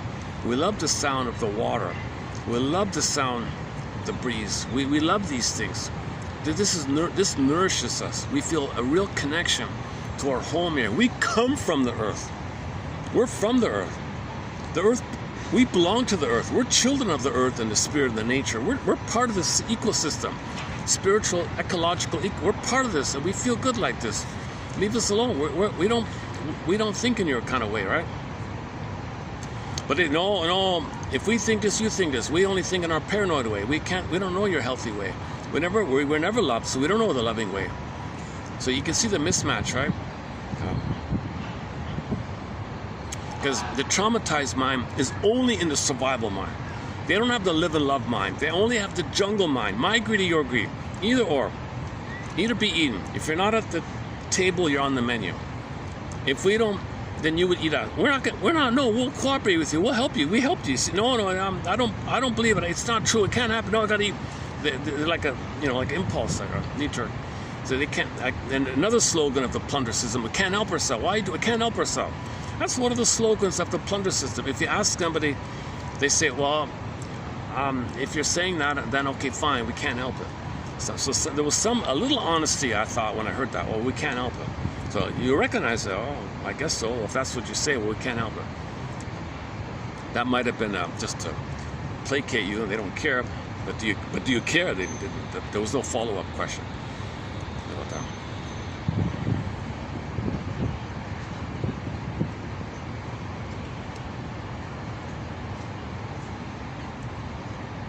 But don't you see, can't you see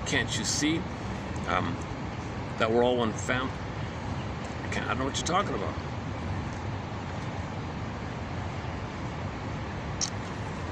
So in the traumatized mind, it's either or. Right?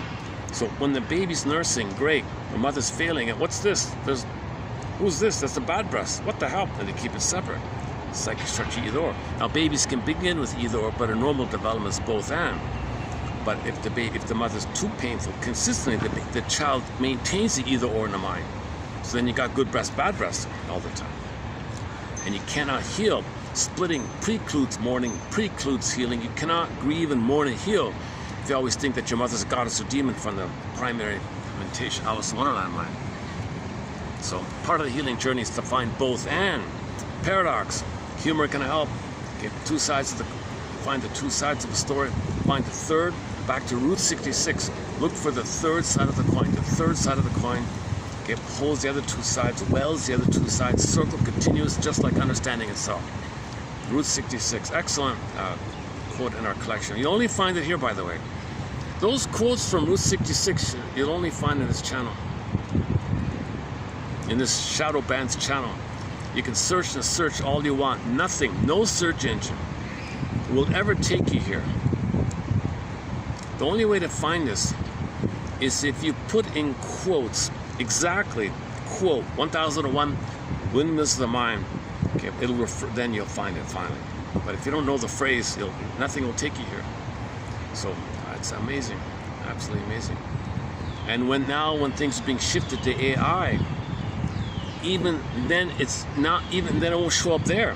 It won't even show up with the AI. So AI accelerates the shadow banning. AI accelerates the plunder system. So we got to get out of the plunder system. If we're still in the plunder system and you got AI going, and then we're plundering more. If our humanity increases, AI can accelerate our healing. So AI is just the accelerator, it seems. Somebody said AI is going to be technology's unconscious. Whoa, technology's unconscious. The programmers don't even know they're unconscious.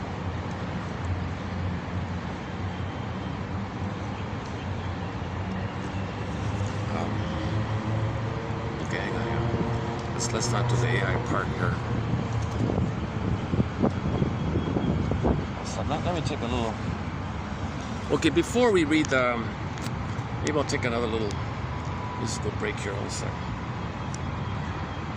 Let's play Eastern. Well, yesterday we played Eastern Owl, right? Okay, let's play that again. Eastern Owl, child protection. Eastern Owl. Okay, this is about part of destroying the indigenous people was when the baby, they ripped the babies away from the mother. So when the baby was born, they ripped them away. In 1 decade alone, the 60s, 20,000 babies, every baby that was born on the reservation was ripped away. They called it the 60s scoop. They scooped away all these babies. And the song says, "Gee, lady, you take my baby and you go home to your baby. And my baby's crying. Baby, if you're crying, look in the stars, imagine them as my kisses to you." Sad, sad stuff. Unbelievable. So here's a song by the band Eastern Owl called Child Protection. It's about 3 minutes long here. Hold a sec. Let me unplug this.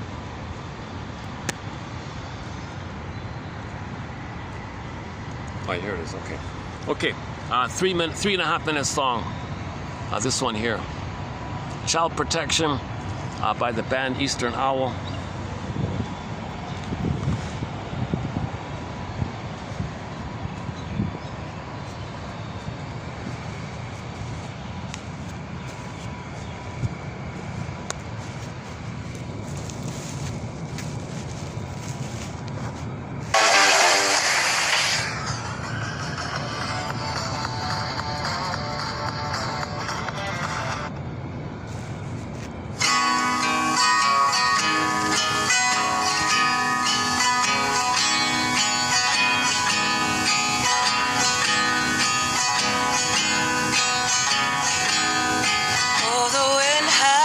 And the snow falls, the little babes are born. What will you do to make sure they're warm? You take your papers and your clipboards, you drive into the store with an order, chip shoulder, a pen you're missing for. Oh, a mother's not a mother if she doesn't meet the child, and all the while you get to go home to yours. Oh, way ah, way ah, way ah, hey, ah, hey. Way ah, way ah, way ah, hey, ah, hey. Oh, way ah, way ah, way ah, hey, ah, hey. Way ah, way ah, oh daughter, I'll miss you while you're gone. They made a list and they insist I've been doing so wrong. They keep me busy, I am dizzy, trying to keep you in my arms. I'll keep my balance, face this challenge. You won't be gone for long. Oh, way ah, way ah, way ah, hey, ah, hey. Way ah, way ah, way ah, hey, ah, hey. Oh, way ah, way ah, way ah, hey, ah, hey. Way ah, way ah,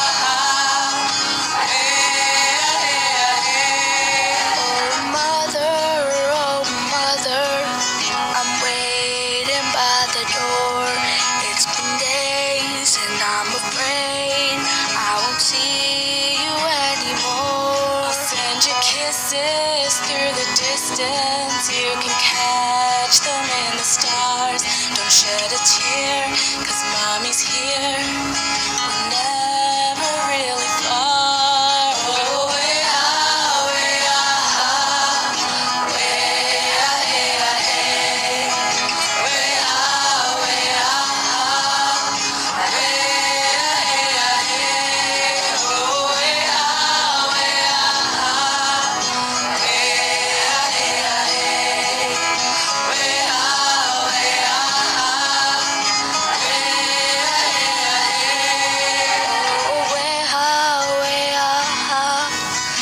way ah, hey, ah, hey. Way ah, way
shoulder. Of course they have a chip on their shoulder. People are traumatized. I'm gonna do to you what my mother did to me. My mother robbed my soul, so I'm gonna rob your child. Okay.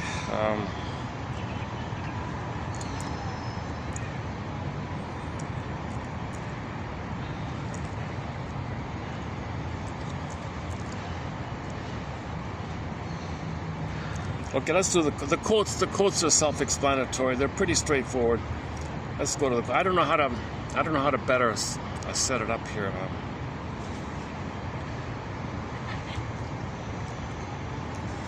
Okay. This we know, says Chief Seattle. It's funny because people don't even know a lot of names are from like Mississauga. People don't know. Like near where I live in Toronto, is Tecumseh. No one even knows in their own city that it's named after Chief Tecumseh, right?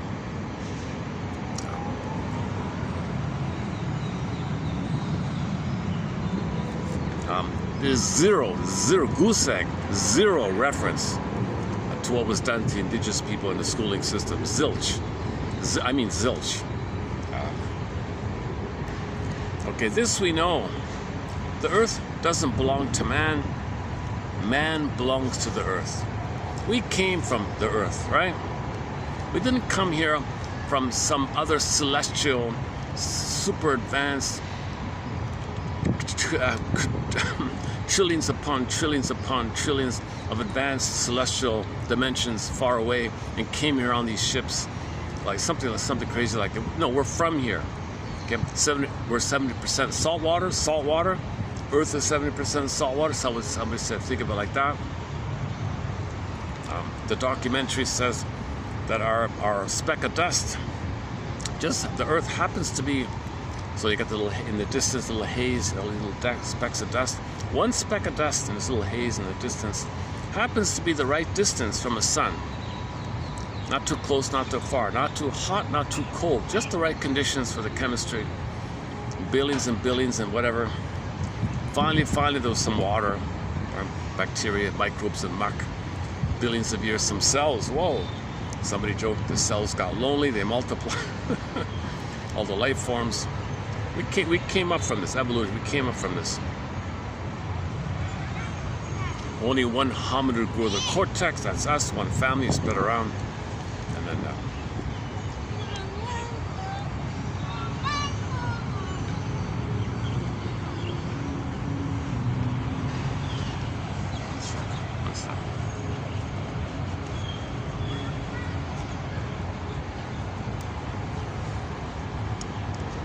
The kid class must be out there. Oh, they walk up their skateboards. All right. This we know, the earth doesn't belong to man. Man belongs to the earth. So we came up from the earth, right? We're from the earth.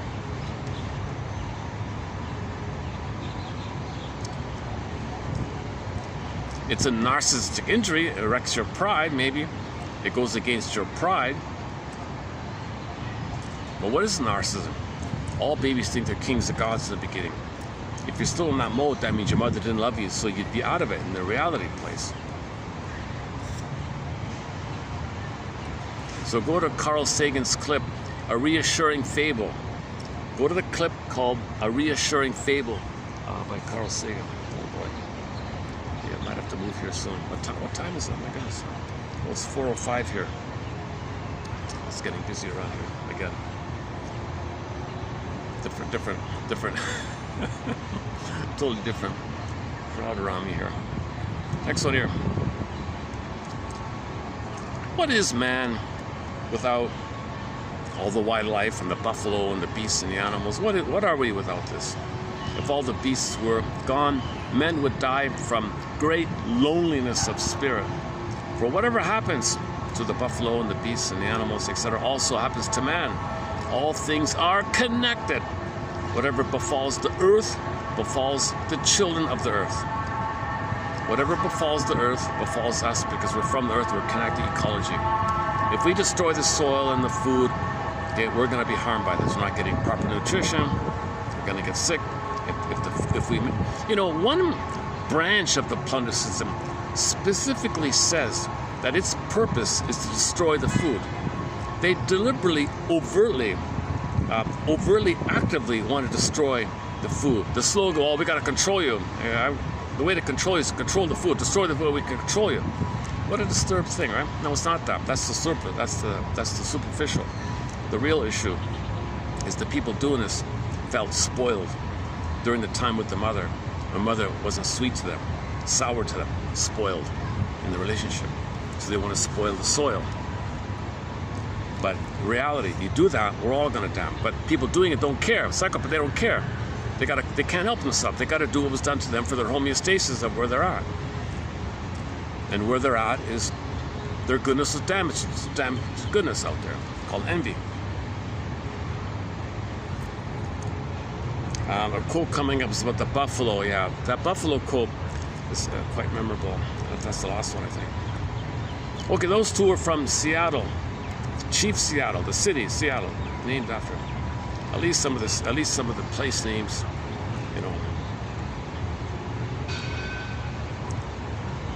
Might be kind of cynical, right? Like you name a city after the chief you murdered. It's like we gobbled you up, or we murdered you, and we possessed you, we incorporated you. You incorporate, you know, but you murder. Like it's kind of, it's this attempt to take in mother. Next one here from Tecumseh. Now I spent a lot of time with Tecumseh. I'm a little familiar with the Chief Tecumseh, but should I read to it here? His most famous anecdote or story or legend is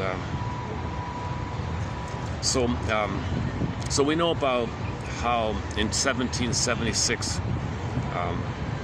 they wanted to boot out the plunderers.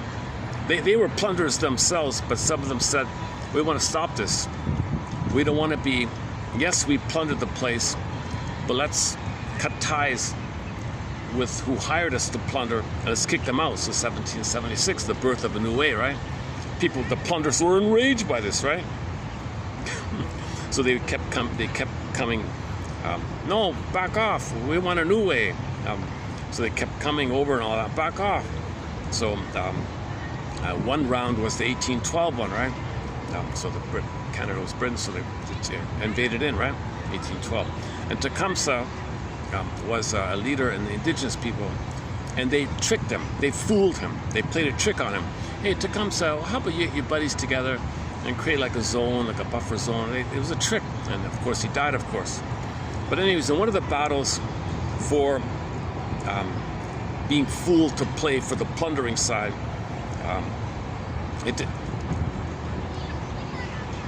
And I think at that point, the invaders' side took over the American side, and briefly they kicked them out, and they came back in. So during the 1800s, this is back and forth kind of thing. Finally, it was a done deal with the Creature of Jekyll Island, right?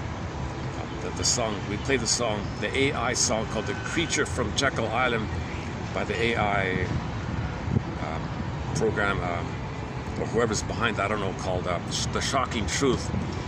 So we know about that, right? So at that point, there was no autonomy, right? But there was this struggle for autonomy. So 1776, there was a bit of autonomy, but they kept the plunderers kept trying to co-opt it all. So they financed the slavery and the KKK and the Mr. Wilson guy. So they financed the slavery and the KKK people to steal all the cotton, right? And the soil got damaged. Oh, just spread it. Just keep spreading. Spread it. And then, of course, so the famous Lincoln story, he stopped it, Civil War and all that. So for a time being, it was stopped. Okay, a little while later, okay, it happened. Okay, 1812, I think, and then back again. So during one of these, so Tecumseh died as a tool of the plunder unknowingly. But anyways, one of his efforts was he fooled people, the America, whatever, by at one point there were only 50 of his buddies in the woods or something, and they were watching him. They were gonna invade or something.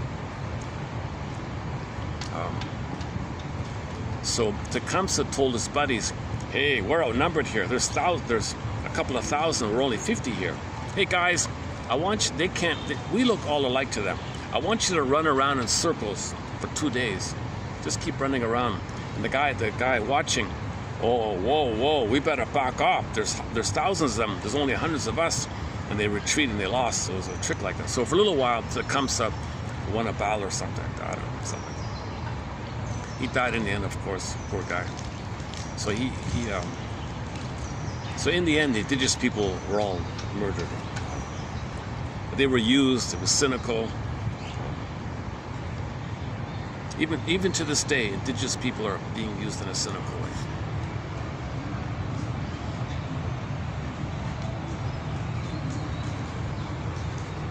What's the slogan? Well, we have a shade of beige tone of skin. It's ours. We have a shade of brown tone of skin. Okay, my mother didn't see me as a human being. We can't see you as a human being. We're human beings. My mother didn't see me as a human being, and I'm her. I can't help myself. Well, can you be aware? Look in the mirror. Look in the mirror. Too painful to look in the mirror. Oh my God. Maybe that should be an exercise, right? Maybe everybody who plunders should receive a little mirror with a message on it. Please look in the mirror. What does this mean? Who sent me this mirror with the message, look in the mirror? What does this mean? Man in the Mirror, Michael Jackson. Okay, the Chief Tecumseh said, oh, this was the one when he went on a trip. So Chief Tecumseh had to travel somewhere. When he came back, hey, what happened to my buddies? What happened to the Pequot people? What happened to the Narragansett people? And where are the Mohican people? These were our powerful tribes around us. They were our friendly nations beside us. What happened to them all? Man, oh man, they have vanished before the greed and avarice and genocide and oppression of the people with the shaded beige tone of skin. They were murdered. Tens of thousands of his friends were murdered or put into slavery. No tribe has the right to sell, even to each other, much less to strangers. What? Sell a country? Why not sell the air, the great sea, as well as planet Earth? Didn't the Great Spirit make them all for the use of his children? Chief Tecumseh, didn't the Great Spirit make all this for his children? We're all children. Okay, of the sea, of the earth, of the land, of the planet. We're all the Great Spirit, Mother Planet. So they're okay with Mother Earth because mothers were loving. They have no revenge on the mother. The mother loved them. In the mind, mother loved them. They transfer the loving mother construct onto the planet mother and respect the mother because mother respected them. So there's a natural harmony with their psychology and the proper relation to the earth. So they're healthier like that. They say, I'm okay, you're okay. I don't understand you, but I love you and I'm okay. I'm willing to understand. The invaders say, no, I cannot see you as a human being because my mother didn't see me as a human. That's a sicker thing. That's a savage, violent thing. These things. Okay, next one here, brothers. Oh, here's the one. Yeah. So Chief Tecumseh, number 3 here. So he's making a speech, I guess. Brothers, when those with the shaded beige tone of skin set foot here on Turtle Island, they were hungry. They had no place to stay. They couldn't even start a fire to keep warm. They were feeble. They could do nothing for themselves. They were helpless. And our fathers commiserated their distress and shared freely with them whatever the Great Spirit had given us. Our fathers gave them food when they were hungry, medicine. They have an incredible medicine knowledge. There are numerous books of Native American medicine, herbal medicine. They had a very sophisticated medicinal knowledge, herbal medicine. People don't realize that. Their mythology and unbelievable stories that they have, and medicine, dream catchers.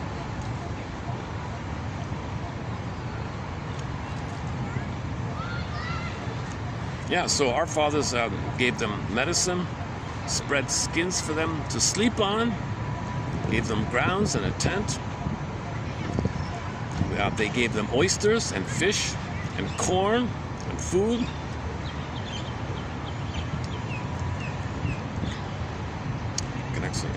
And then how they were paid, Well, you're a sucker. The attitude, you're a sucker. You deserve to be murdered because you don't know the reality. You're too naive. We're teaching you. That's the rationale. You're a sucker. That's the sickness of the perverse mind, the psychopathic mind. Okay, next one here. Our Creator taught us how to enjoy loving our mates. So the loving relationships were mutual, loved feeling to feeling, mutuality. So they enjoyed intimacy. Our Creator gave us ethics to live by. And we helped each other. We didn't need books. We didn't need lawyers. We didn't need prisons. We naturally knew how to love each other. So they don't need those kind of things. If you're healthy, you don't need those kind of things. Our Creator sang to us in the wind and in the running water, in the birds, in the children's laughter, and taught us music. Okay, next one, Black Elk. There can never be peace between nations until it is known that true peace is within the souls of men. Inner peace. So if you want outer peace, you got to find inner peace. Okay. Oh, the prison. We have no prisons. We have no pompous parade of courts. We have no written laws. And yet judges are as highly revered among us as they are among you, and their decisions are as much regarded. We have among us no exalted villains above the control of our laws. Daring wickedness is here never allowed to triumph over helpless innocence. We have no robbery under the pretext of law. We have no robbery under the pretext of law. We have no robbery under the pretext of law. All the law is the pretext for robbery. All this legalese jargon, it's just, no, Jesus. Oh, hang on a second.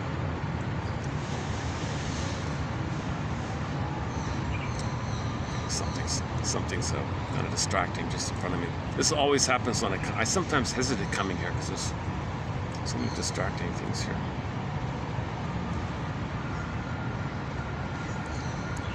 Okay, where are we here?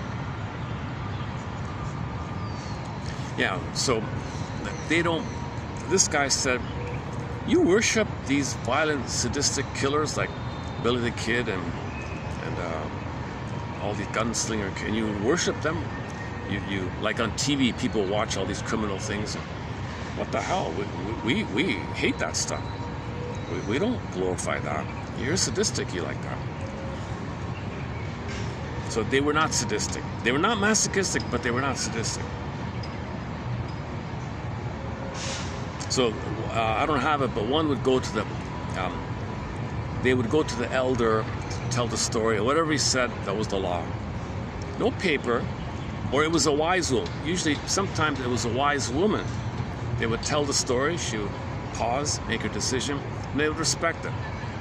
It reminds me of, was it Harry's Law? She tried that once. She went into the hood and tried to be a wise elder woman for the gangs and all that. It didn't work, but yes, half and half, right? She tried it that way. And they responded to her. It partially worked.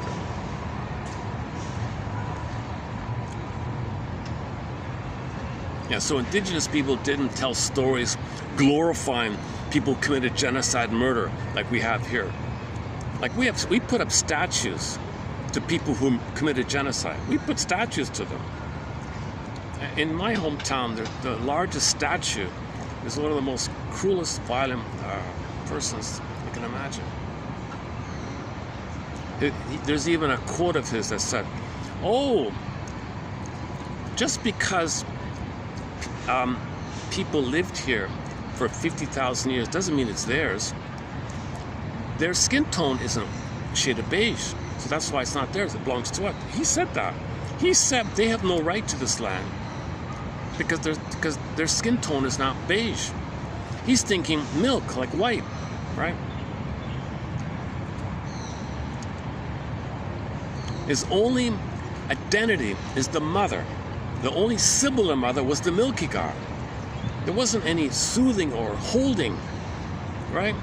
Most in the plundering system, the babies are ripped away from the mother, put in a separate room, okay, nurseries, incubator, whatever, and then many of them are put on a torture board, bleeding and screaming for 20 minutes in the name of pillage and plundering. How do they survive? The only thing that kept them alive was the powder stuff, the white, the imitation milk. That's the only thing they think is, that's the only thing they value, the thing that kept them alive, the color, the milk, the powdered milk.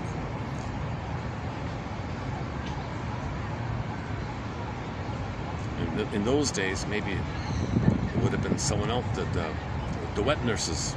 No, but she didn't love the baby. They wouldn't bond her. She didn't want that job. Most likely she was forced to do it. Why isn't she with her own kids? She's probably...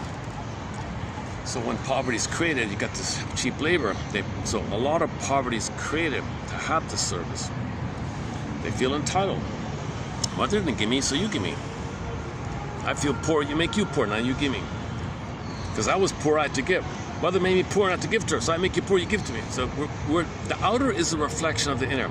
As above, so below. Okay, this topic on the plunder system is called the 55 symptoms of homo traumicus. We discussed 55 examples of as above, so below. It takes me 8 hours to run through the thing, and it needs an updating. One of them is the soil one, right? I talked about earlier. I'm starting to get that emotional feeling. This is a difficult topic. I was feeling a little emotional yesterday, but I had more songs. I had more energy. Today's sort of. I think I preferred yesterday's version, to tell you the truth. I think I preferred yesterday's version, yeah. Yesterday felt a little more, I think I presented it in a more fair manner or something. I feel a little more emotional this time around. Okay, the roar of the river, and tears come to my eyes. Our way of life is gone forever, says Buffalo Bird Woman.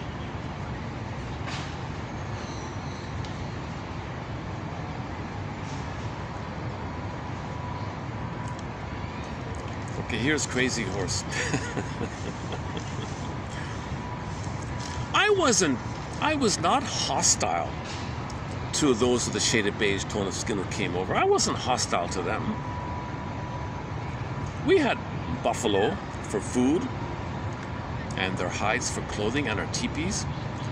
We preferred hunting to a life of idleness on the reservations, where we were driven against our will. So the ones who weren't murdered or put into slavery were put into cages called reservations, and then they were starved to death. Or things where it was set up that they would die off like that, and it's still going on to this day. We don't want this. We don't want to just sit here waiting to die. So this. I played another Bruce Cockburn song called "Stolen Lamb." He talks about this too, also. I mean the live one with the hand drum. There are many ways. There are many ways the mercenaries murdered indigenous people. That's just one of them. At times, yeah, we didn't have enough to eat. We were dying. We were not allowed to leave the reservation to get our own food.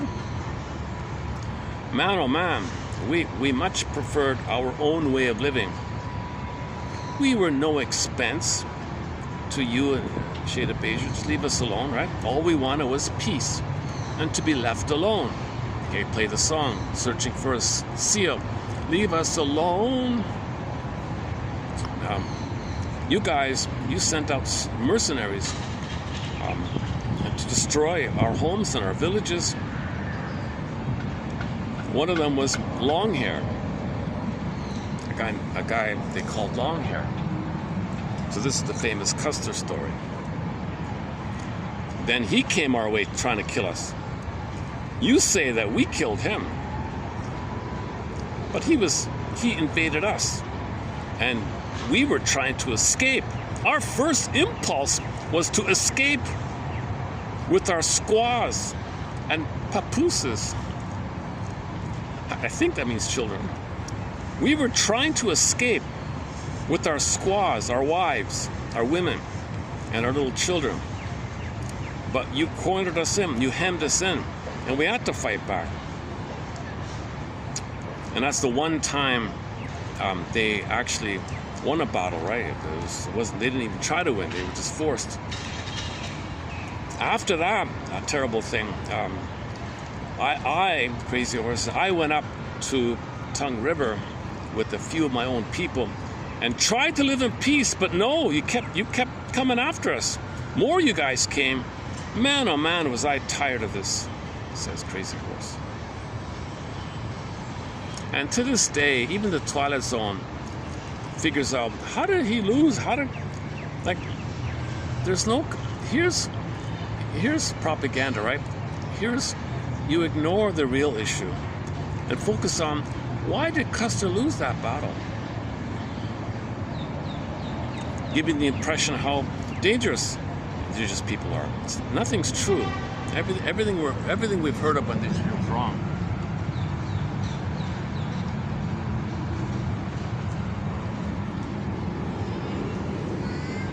Crowford, why the tears?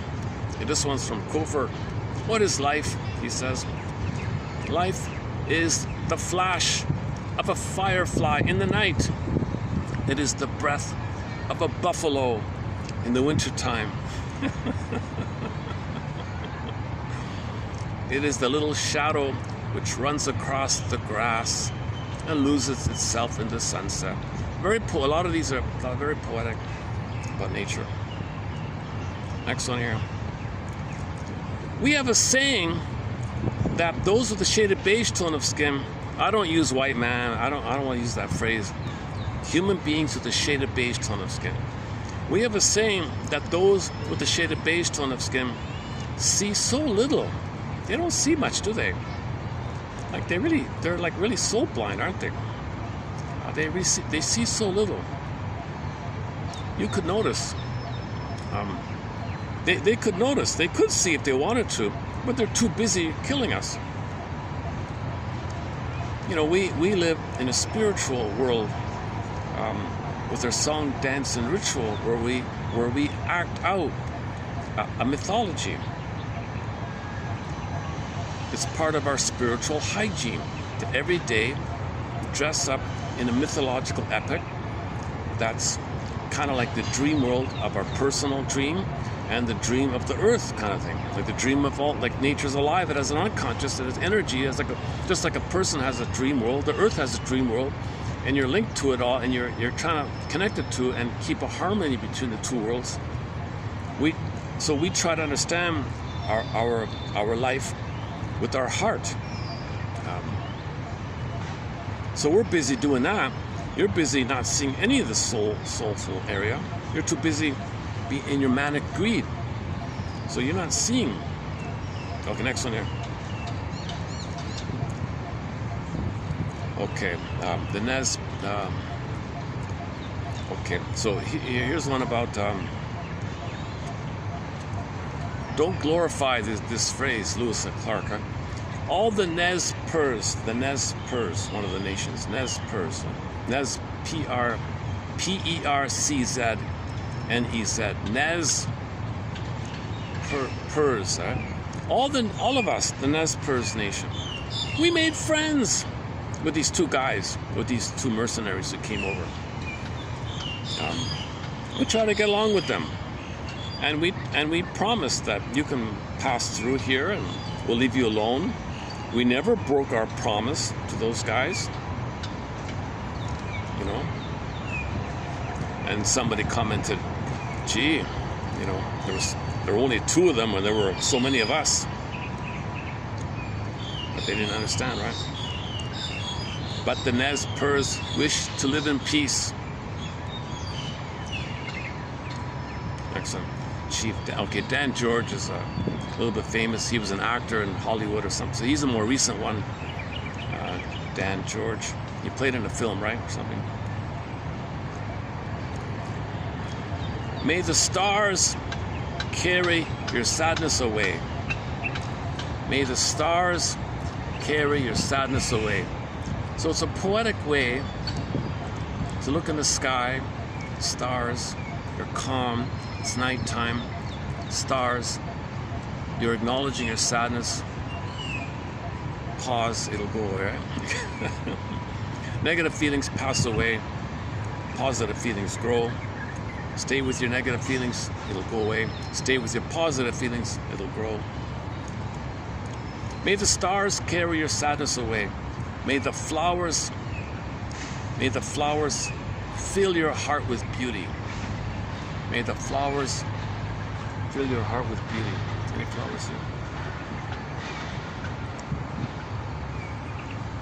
Yeah, so mindfulness of the presence of the connection with nature. So you'll feel better, right? May hope forever wipe away your tears. And above all, may silence make you strong. Next one. We hurt the Great Spirit more than he hurts us. Okay, last one here. Now, this is the buffalo one. When the buffalo went away, the hearts of my people fell to the ground, and they could not lift them up again. Yeah, the last one there. When the buffalo went away, the hearts of my people fell to the ground, and they could not lift them up again. Same MO, right? So we're still destroying the food, right? You destroyed the buffalo, you destroyed indigenous people. We're destroying the food on the planet, so we're destroying ourselves, like, by destroying the own food.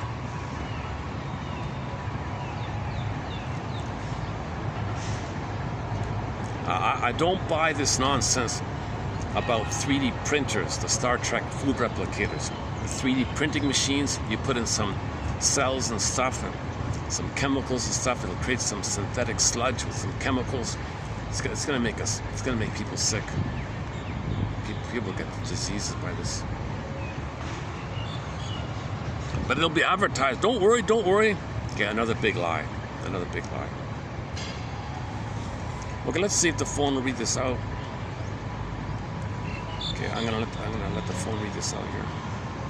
Oh, sorry. By the way, hang on. Let me explain something. These do I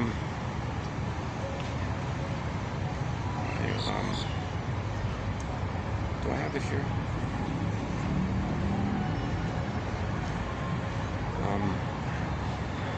Hang on a second.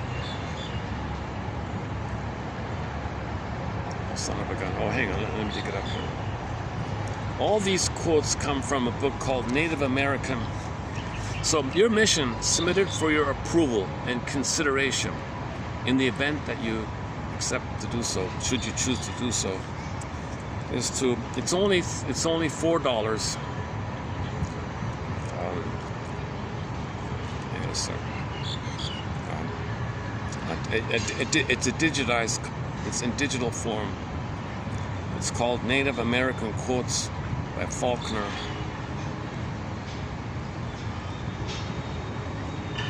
Now this one here, yeah, okay. This one here. Okay, so the quotes I just read come from this collection, Native American Quotes. Compiler is Roberta Faulkner. So you'll feel the history, the touchstone of our soul, the innocence of who the indigenous people are, very human, full of feeling, full of love of nature, love of their children. There's some photos in here as well. Just like us, they're just people, we're all cousins. There are many books about, but this one I find to be a little more closer to authenticity. They're simple, easy to read, and I think they touch indigenous, the spirit of our soul a little bit. So this, I'm sure there are many other ones, but I've seen some where it's too watered down, it's too commercial or something. Yeah, $3.99. Okay, they got a free. There's a free sample. I did it yesterday. Yeah, they got a free sample page here. Is that it? Oh, okay. Yeah. So there's a. So these are the quotes I'm referring to.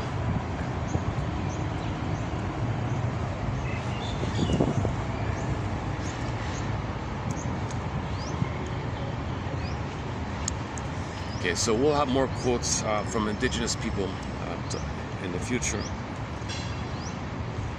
Okay, let's let the phone read it out here. Hopefully it'll read out here. It begins with, "This we know."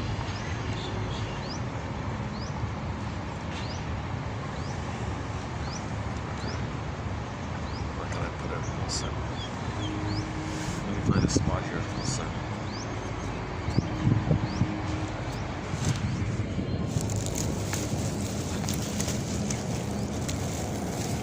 This we know, the earth does not belong to man, man belongs to the earth. What is man without the beasts? If all the beasts were gone, men would die from great loneliness of spirit, for whatever happens to the beasts also happens to man. All things are connected. Whatever befalls the earth befalls the children of the earth. Chief Seattle. Brothers, when the white men first set foot on our grounds, they were hungry, they had no place on which to spread their blankets, or to kindle their fires. They were feeble, they could do nothing for themselves. Our fathers commiserated their distress, and shared freely with them whatever the Great Spirit had given his red children. They gave them food when hungry, medicine when sick, spread skins for them to sleep on, and gave them grounds, that they might hunt and raise corn. Where today are the Pequot, the Narragansett, the Mohican and many other once powerful tribes of our people? They have vanished before the avarice and oppression of the white man. No tribe has the right to sell, even to each other, much less to strangers. Sell a country. Why not sell the air, the great sea, as well as the earth? Didn't the Great Spirit make them all for the use of his children? Chief Tecumseh. Our Creator taught us how to enjoy loving our mates, and gave us laws to live by so that we would not bother each other but help each other. Our Creator sang to us in the wind and the running water, in the bird songs, in children's laughter, and taught us music. Tenskwatawa.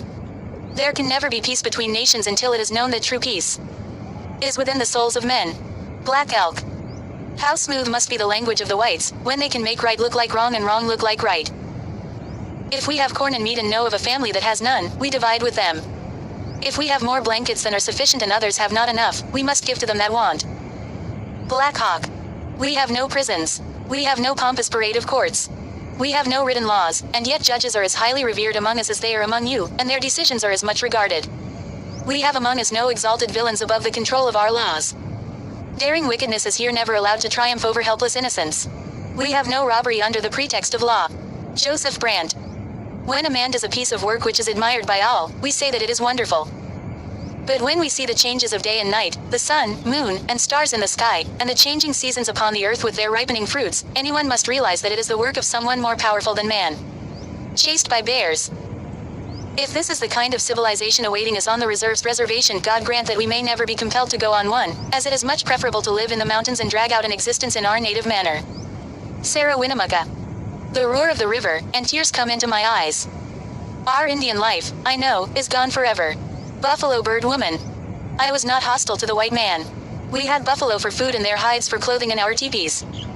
We preferred hunting to a life of idleness on the reservations where we were driven against our will.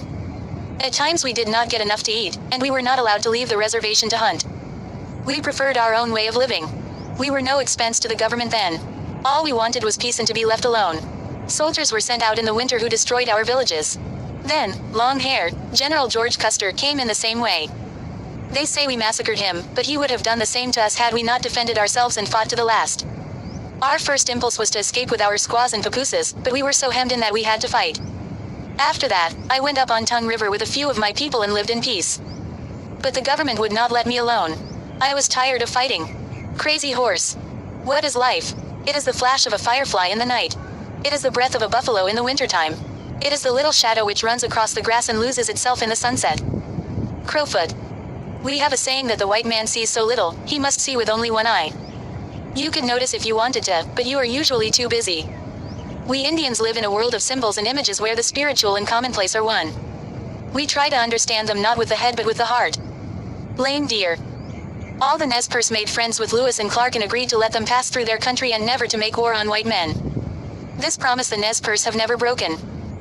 When the white men were few and we were strong, we could have killed them off, but the Nez Perce wishes to live in peace. Chief Joseph. We hurt the Great Spirit more than he hurts us. May the stars carry your sadness away. May the flowers fill your heart with beauty. May hope forever wipe away your tears.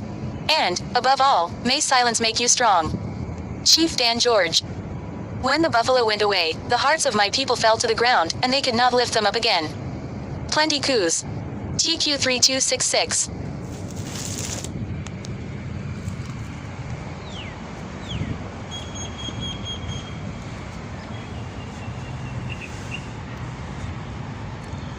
Okay, to be updated. Okay, now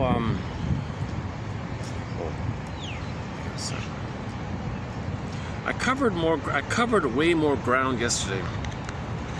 I was able to get in more yesterday.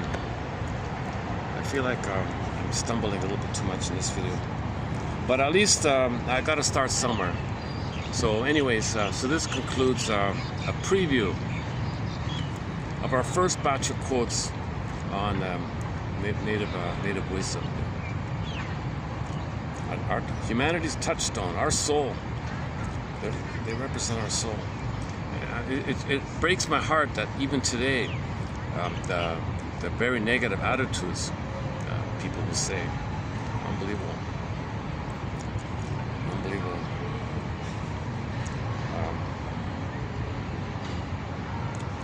Okay, 3267. I spent like an hour yesterday doing a preview of 3267, but I'm thinking I might just save it for tomorrow. So I had a little fun yesterday, just riffing on some self-help slogans by a seminar speaker from the 70s or something. So I'll redo this, but let me just do a quick version of it. When life dealt me another bad hand, did it? Did it really? Did it? So if you're disappointed again and again, life didn't do this to you. Okay. Your script is a puppet master within you. And your own energy is in your own script. And this is a part of you, and it's repeating, hoping for a better past. It's dysfunctional because the present's not the past. You're not going to get a better past. The present's not the past. It's not appropriate to think that the present's the past. It's not. So disappointment again and again. So life didn't hand you another bad hand. You're just repeating your traumatic script. So in the first half of life, we may say that your unhappiness is due to your script. In the second half of life, see what you can do with that script, says Mr. Carl Menninger. Okay, Gabe's story. At the second half of life, you grab the pen and write your own script. There'll be your mistakes, but they'll be your mistakes, trial and error. In the repetition compulsion, you don't learn. When you identify it, okay, again, Gabe's story, you see the whole setup of the unconscious. So you recognize it, you face. So Gabe faced it. The hell with this, give me the pen. Writes his own script. But if you don't do what Gabe did, you're going to repeat like he was doing. And his life was a mess, self-defeating, self-sabotaging. The hell with this, enough of this. So he faced it, grabbed the pen, writes his own script. One of the best episodes from the Twilight Zone is Gabe's story. I often talk about it. Some wounds. Yeah, so when life dealt me another bad hand, did it? You're responsible for your unconscious. It's a part of you. It's your double self. It's your secret self. It's your hidden self. It's your double self.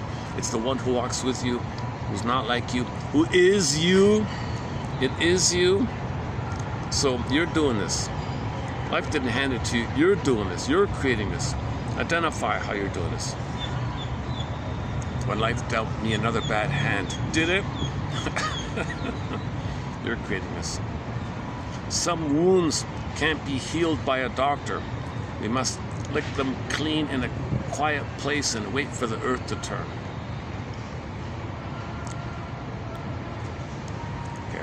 If somebody is able to go off-grid in the woods and be left alone, oh man, you got a chance, right? But I talked about this very big yesterday. It's very hard to be left alone, off-grid in the woods, to lick your wounds kind of thing. There's people around you with paranoia. Stranger, who is he? You got to be careful. In some rural areas, I didn't know this really, but almost everybody either works for, how do I go again? They work for directly, or work for somebody who works for, okay, the head of a major thing that's plunders the planet for quick buck. And if you're not in that network or that web, you're considered like interrupting it or something.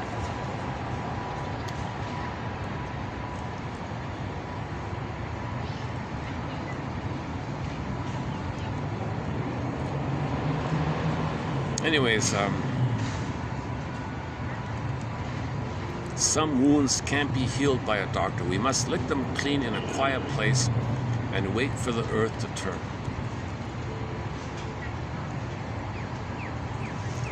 You can't avoid suffering, but you can avoid the misery of suffering. So in the first half of life, you don't know it, right?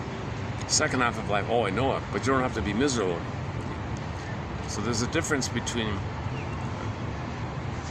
you don't want to add, it's your reaction that adds to it. Your reaction, that's what you can manage, but you can't. If you get angry a lot, you probably hurt a lot.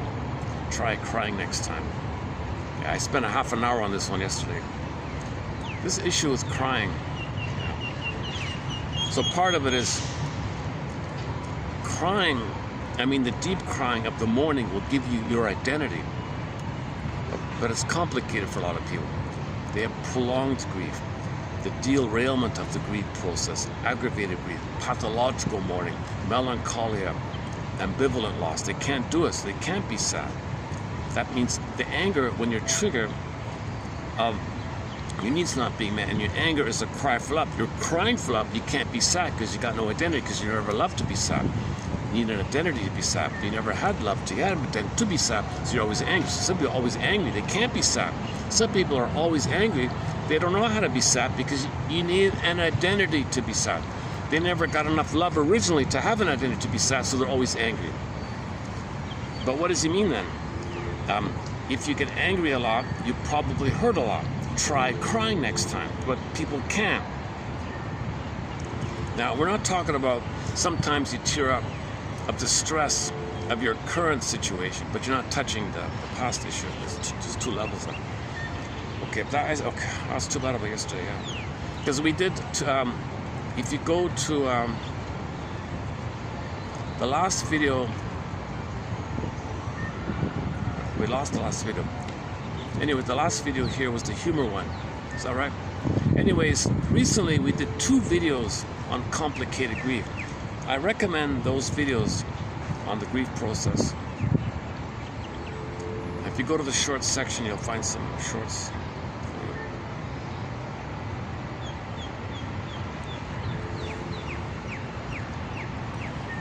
This is an interesting one. The more you choose to experience a negative feeling, it dissipates. The more you choose to experience a positive feeling, it expands. So if you allow your negative feeling, it'll wave, it'll dissipate. It's your resistance to it. That's the polar, right? But if you got a positive feeling and you allow it, I can't allow it. We'll tell that to the sunset. How does it go again? Where is it? Nothing this good can be this simple. Tell it to the sunset. So something good is happening, and you're really? Is this? I can accept this good thing? Yeah, tell it to the sunset. Tell it to the sunset.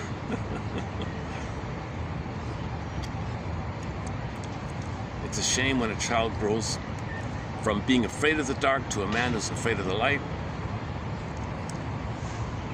or afraid of healing.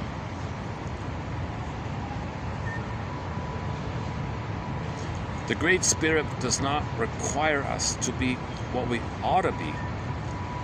but what he has already made us, and that's enough. Yeah, so the Great Spirit likes everyone to be a little unique, and he wants us to express it. Now, this is called your budding beauty, your emerging self, but in trauma it gets frozen. At midlife, you want to allow its release, and you're born again, and you express it. That's what the Great Spirit wants. That's what the energy all around wants, whatever you want to call it, the Great Spirit. So it's not something you ought to be. Just identify your traumatic strip, which is scaffolding or false self, a defensive self, neurotic self-defensive, it's block and resist pain. You got this painful, destructive, defensive, quote-unquote, adaptive thing, but it's blocking your budding beauty. Identify it. It unravels a little bit, and then you can blossom again. The rebirth motif. Born again, virgin birth, etc. Life is the greatest stimulant you will ever need. How is it that some people can have a lifetime and never ask who I am? Okay, play the song by Roger Hodgson. Please tell me who I am. Most love isn't. Most love is transference love, infatuation, limerence, puppy love, infantile love. Okay. I also spent a lot of time yesterday. Regular love is called companionate love, mutuality love, okay, thou to thou, person to person, but maybe you don't get it, they don't have the structure for it. So you transfer the mother who failed you, find somebody who reminds you, then you transfer the past to the present. That's called transfer. So hoping somebody in the present, most of the reincarnation of your mother in the past, your mother in the past will love you via that person in the present being your mother in the past. That's not love when you expect somebody to be your mother in the past, and so that you can get your mother's love in the past via the fantasy that they're your mother in the past, but you don't know it, and you call it love. Oh, you're the one. You're my first, you're my last, you're my everything. I keep trying to play that. That Barry White song, I can't. It's copyrighted, heavily copyrighted song.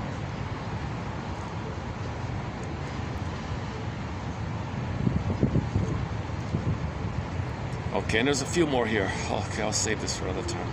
The last one is, you didn't go through all this for nothing. In a drive for healing.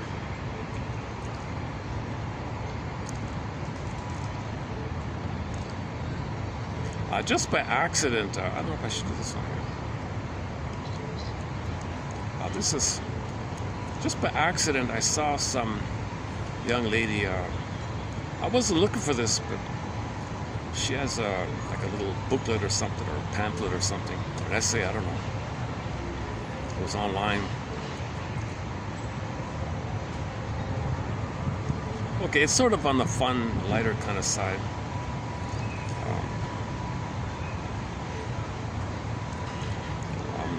I don't know if she just is relaying familiar, famous, quote-unquote, pickup lines, right? Single scene or something.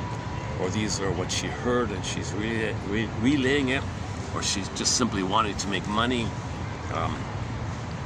selling it kind of thing. Hey guys, you want to meet a lady? Try these pickup lines. So here's just a sample of them. Now most of them are kind of crude, they're kind of blunt, and they're not going to work. 99.9% of them are kind of crude. And, so these are the least, I don't know, jarring ones, I guess. So a guy approaches the girl.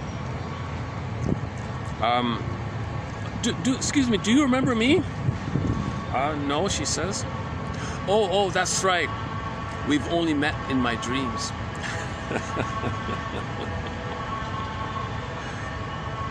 Next one, the guy approaches the girl. Oh, excuse me, I just had to come talk to you. Beauty is my weakness. Next one. Excuse me, you must be some kind of thief. What? Yes, because I was way over on the other side of the room, and you managed to steal my heart. You're... The guy approached. Excuse me. Hi there. Hi. Here I am. Hi there.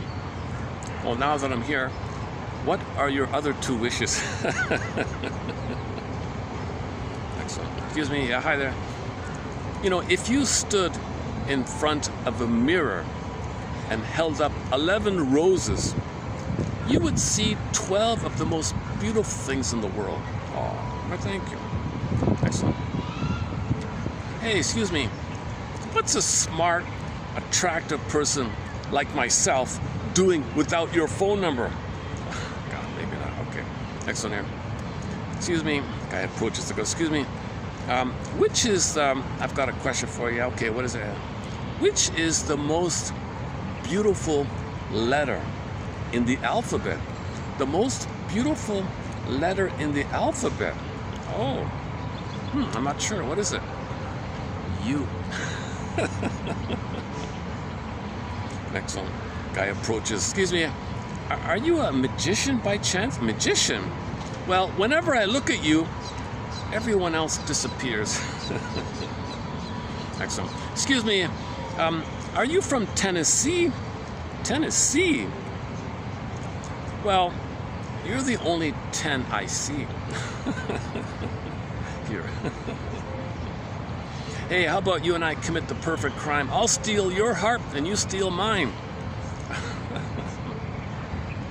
Okay, now this is okay. Now these are a little more X related. XX a little bit. You know, excuse me. You know. I guess they chatted a bit. You know, if you and I shared a garden, if we shared a garden, I'd put my tulips and your tulips together. Excellent here. Okay, another XX. Excuse me, if I told you you had a great body, would you hold it against me? Okay, last one here, another XX, triple X. I guess they're talking for a while. So tell me something. How do you?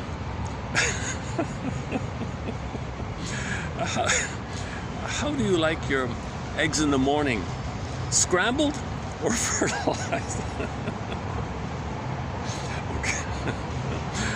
It's just a surprise that one for me.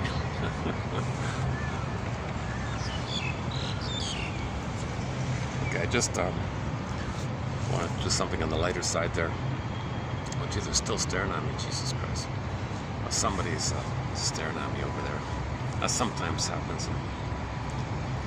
Okay. Okay, so that's a preview of 32. So what I just did is a preview, a partial preview, 3267. Now the rest of 3267 is a good solid quote on Melanie Klein's theory about the good breast, bad breast theory. Baby's mother's there. Oh, good breast, good mother. Baby wants to nurse, or something's a problem. It's poof, a different thing, a bad breast. What's this? Doesn't understand it's the same mother. Thinks it's a separate entity. It's a bad breast. So that in the mind, the memory's good, breast, bad, either or. Now, in normal development, this kind of thing gets sorted out. But if it doesn't, there you go. There's the problem. He's cursed with either or thinking, adversarial thinking, jungle thinking. Okay, my greedy, your greedy thinking, either or thinking. He cannot see the two sides of a coin. It's either this or it's that. This or that. He cannot handle ambivalence, confusion, paradox. No, it's got to be one or the other. It's either this or that. And this is a problem if you always see things in a simplistic kind of way. So that's a good quote by, I just found it actually, by Hooprich. Okay, how are we doing here? Let's see.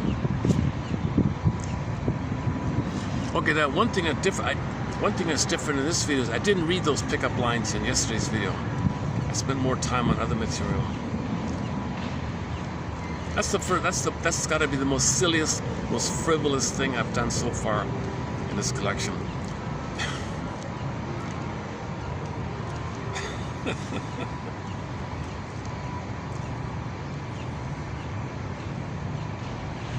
Are you from Tennessee?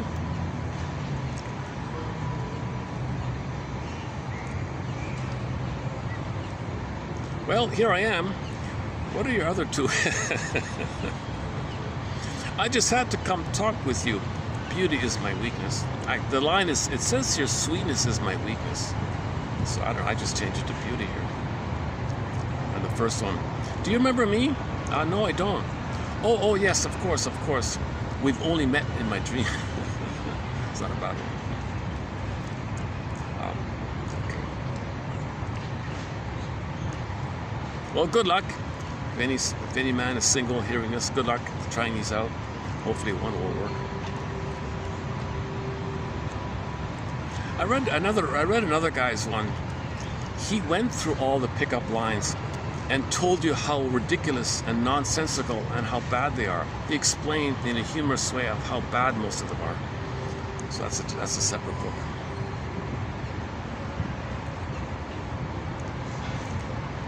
Okay, I think I should start to wind down here. Let's see, how's the time? Can I check the time? 5:02. I still have an hour, but it's going to get busier here, so let's... yeah, okay, good timing. Let's start to wind down here.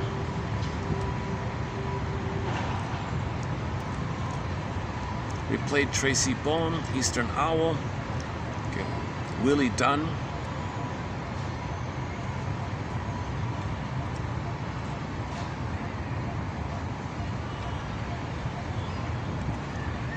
Searching. I didn't play Searching for a Seal, I'm searching for a seal. It's another sad song. That's quite a bit of another sad song. She could have been a major star, Kelly Fraser. I think she could have really been. They called her a rising star and all that. She only had one album out.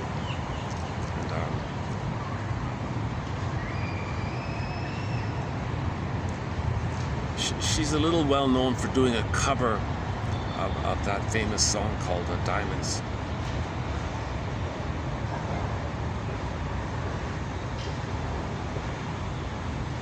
She sings a song called Sedna. I don't know the story, the myth of Sedna,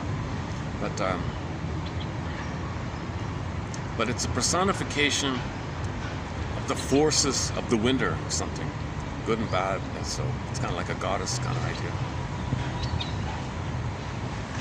So I'll follow up on that. Okay, let's think here. Let's close up with another song. What am I missing here? What else did we do yesterday? I feel like I'm missing something here.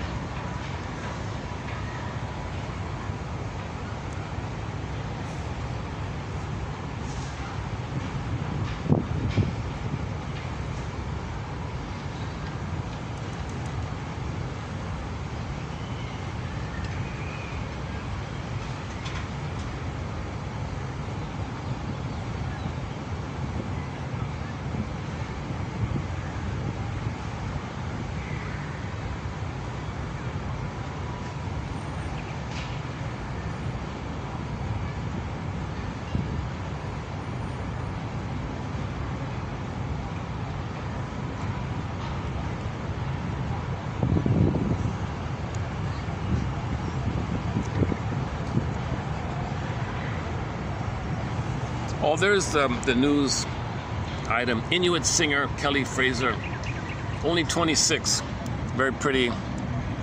That's her there, Kelly Fraser. Yeah. Oh, there's here's her cover, Diamonds. Oh, should we play this one then? Inuktitut. This is how she got famous. She just sang on YouTube a cover of the song Diamonds. Should we play Searching for a Seal? Where is it here? Where is it?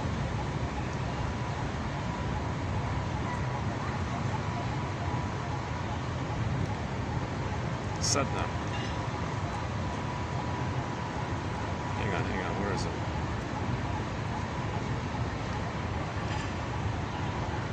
Stay strong.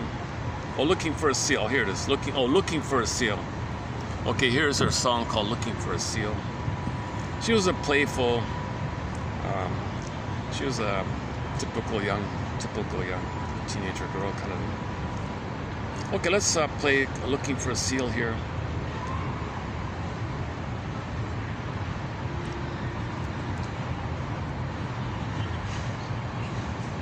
when the song ends, I'll hit the stop button.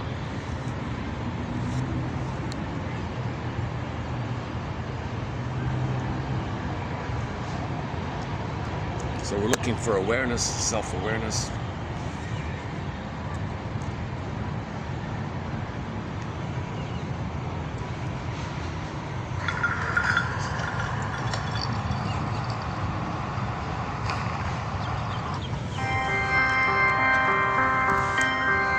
Leave us alone.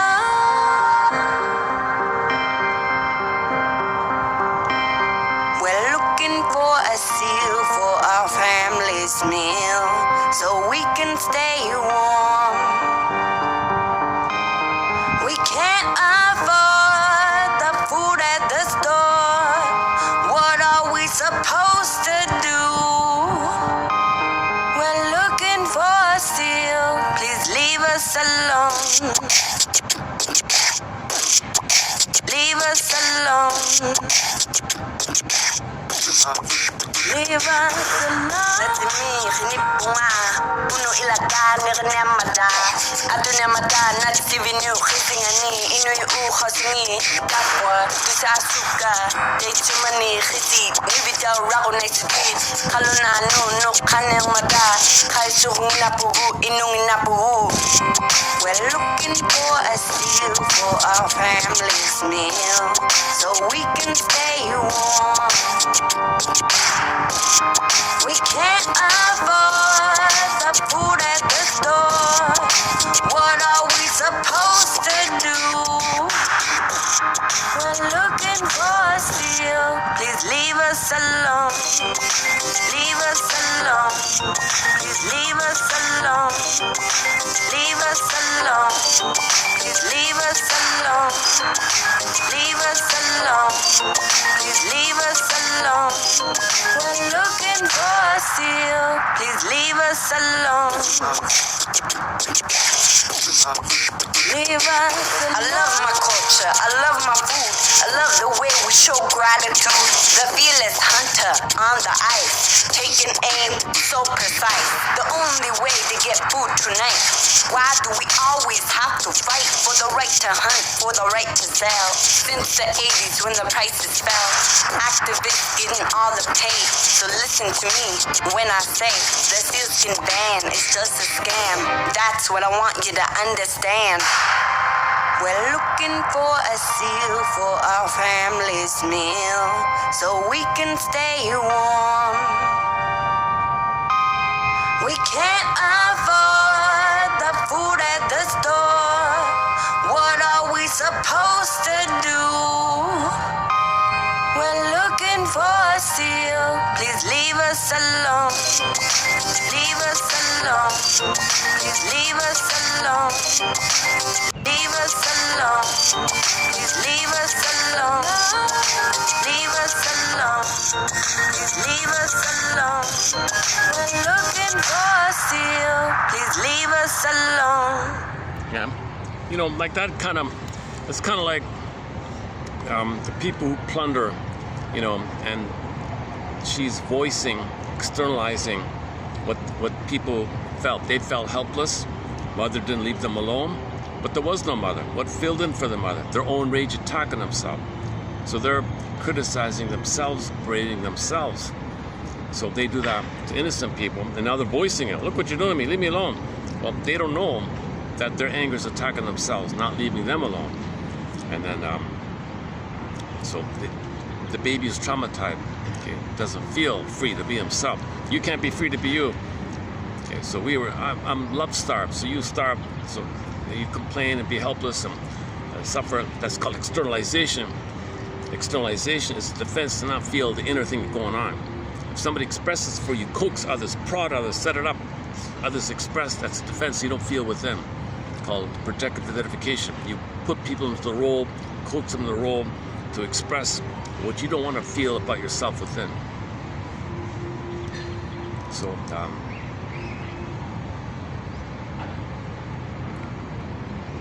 it's a thing called externalization. You want to see externalize something within that is too painful to feel.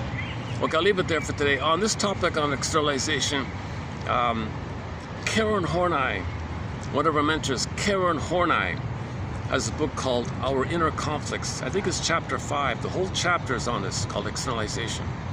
Or type in projective identification, the phrase projective identification. So you project something in you don't want to see.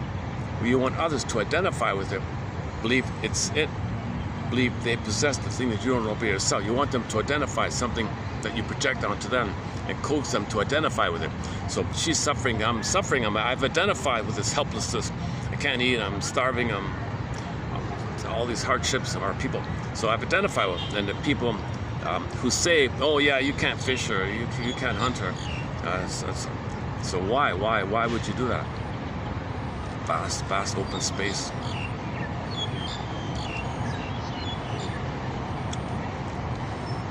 I've mentioned this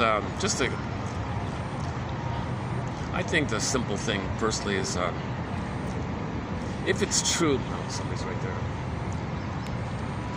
Now, just a question mark, something I'm just brainstorming myself here.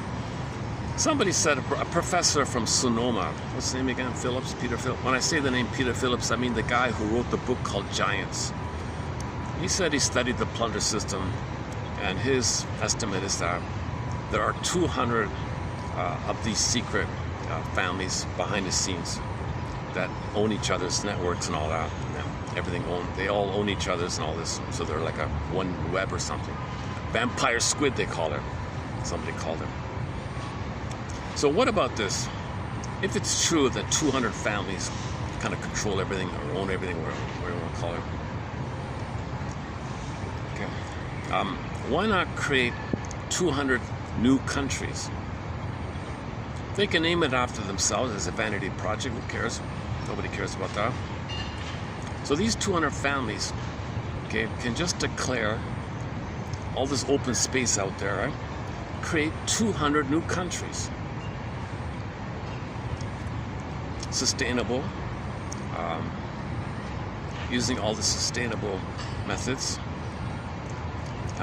So everything is provided, like all the housing, education, food, and it's all free. They can create it easily.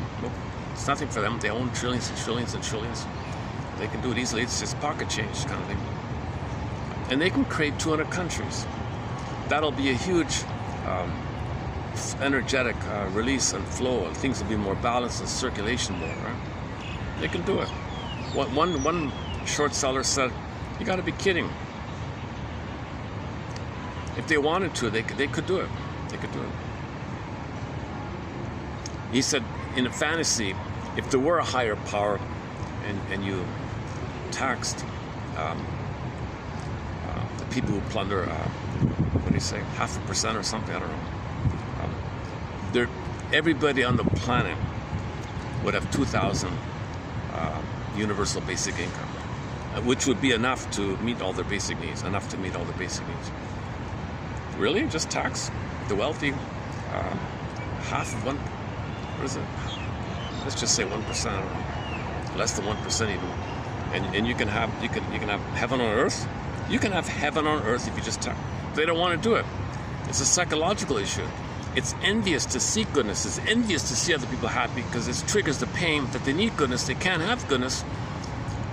And as a defense to not feel the pain of that not being able to see goodness, they got to see goodness damaged. So it's envy-based. So you hoard everything. One guy owns like where I'm from, Canada, it's like one guy owns 90% of the land. One guy owns all that open space. One guy owns it all, just personally, right? Just as an individual, he owns 90% of the whole thing. Just free it up, all right? Canada could easily house 1 billion. If India can have 1 billion, Canada is much bigger. You can have 1 billion there, even with the weather. Now with the new technology, now you have little heating things. Thorium, right? Little thorium boxes can heat a whole village with a little thorium box now, right? It's coming, it's still coming. And they have it stored. Just let it release.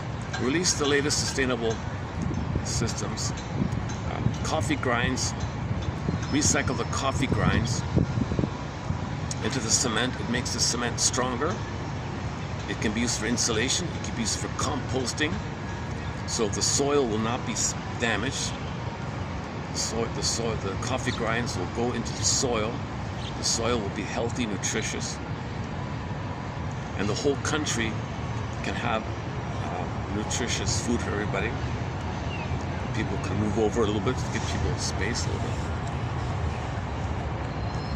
So create the ecological human activity on the earth. The earth can handle, who knows, half a trillion, I don't know. Things are done right.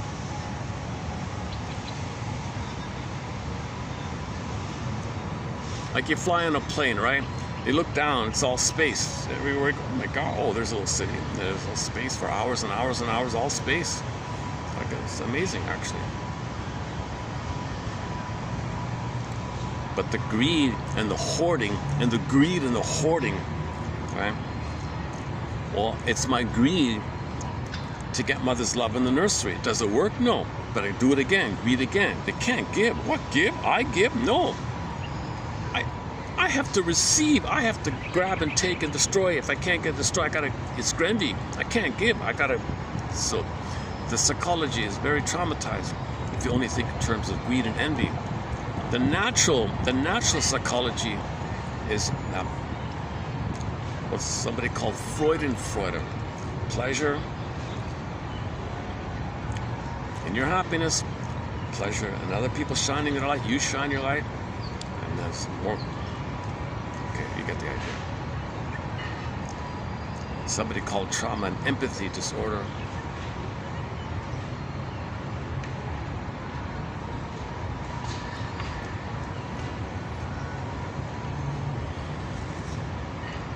Looking for a seat down. Very sincere kind of song, right? Kelly Fraser there. All right. I don't know why she dresses up like a just being silly a little bit. Okay.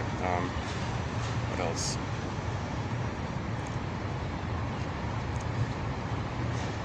Should we play Gentle Warrior? Oh, Gentle Warrior. Kayla Lynn Johnson. Cashton. Claude McKenzie. Heartbeat, Robbie Romero. Oh, Susan Aguilar. What else do we have? Broken Spirit. Let me check the song list. Hang on a second.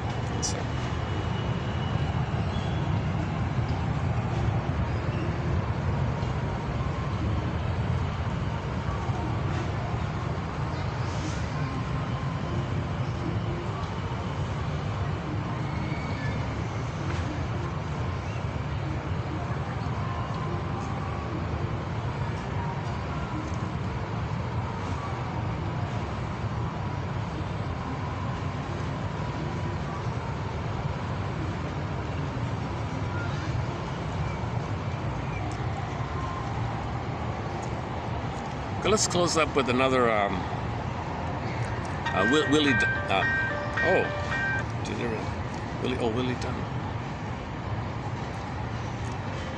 Okay, let's take up. We played Willie Dunn before. Let's play another Willie Dunn song. Willie Dunn. Son of the Sun. All right.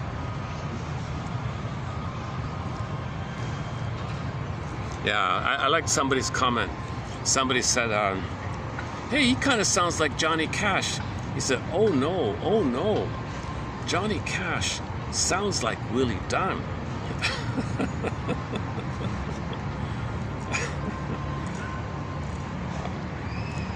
Okay, here's one of the, pity the country. I pity the country. Now, let's not get into that. Okay, here's a simple song by Willie Dunn.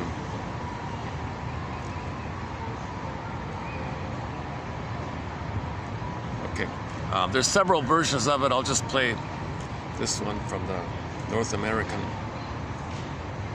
Volume number 1 album. Okay, when this song ends, I'll hit the stop button.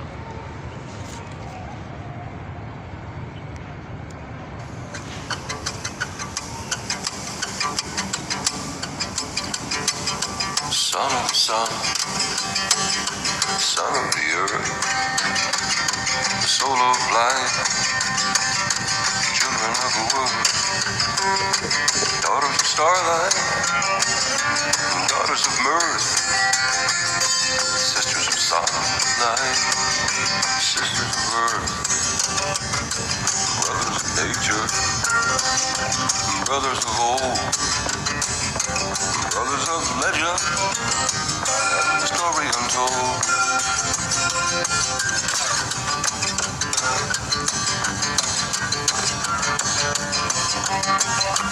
I had a dream a mile ago. They laid to rest with a gun and a sword. Buried the hatchet, buried the snake, vowed to each other peace to make. The earth supplies and nature feeds, but we turn and quake for artificial needs. Come down to earth and stay a while. The sun is shining, just sit there and smile.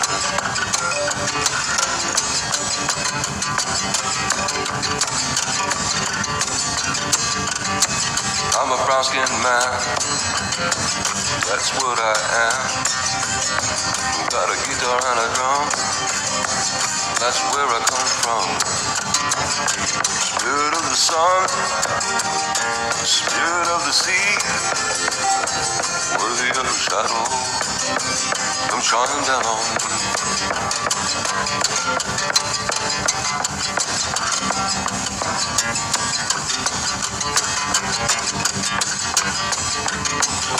Son of the sun, son of the earth, soul of light, children of the world, brothers of nature, brothers of old, brothers of legend, and the story untold.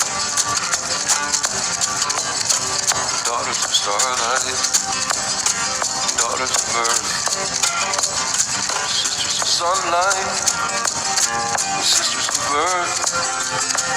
I had a dream a mile ago. They laid to rest with gun and a sword.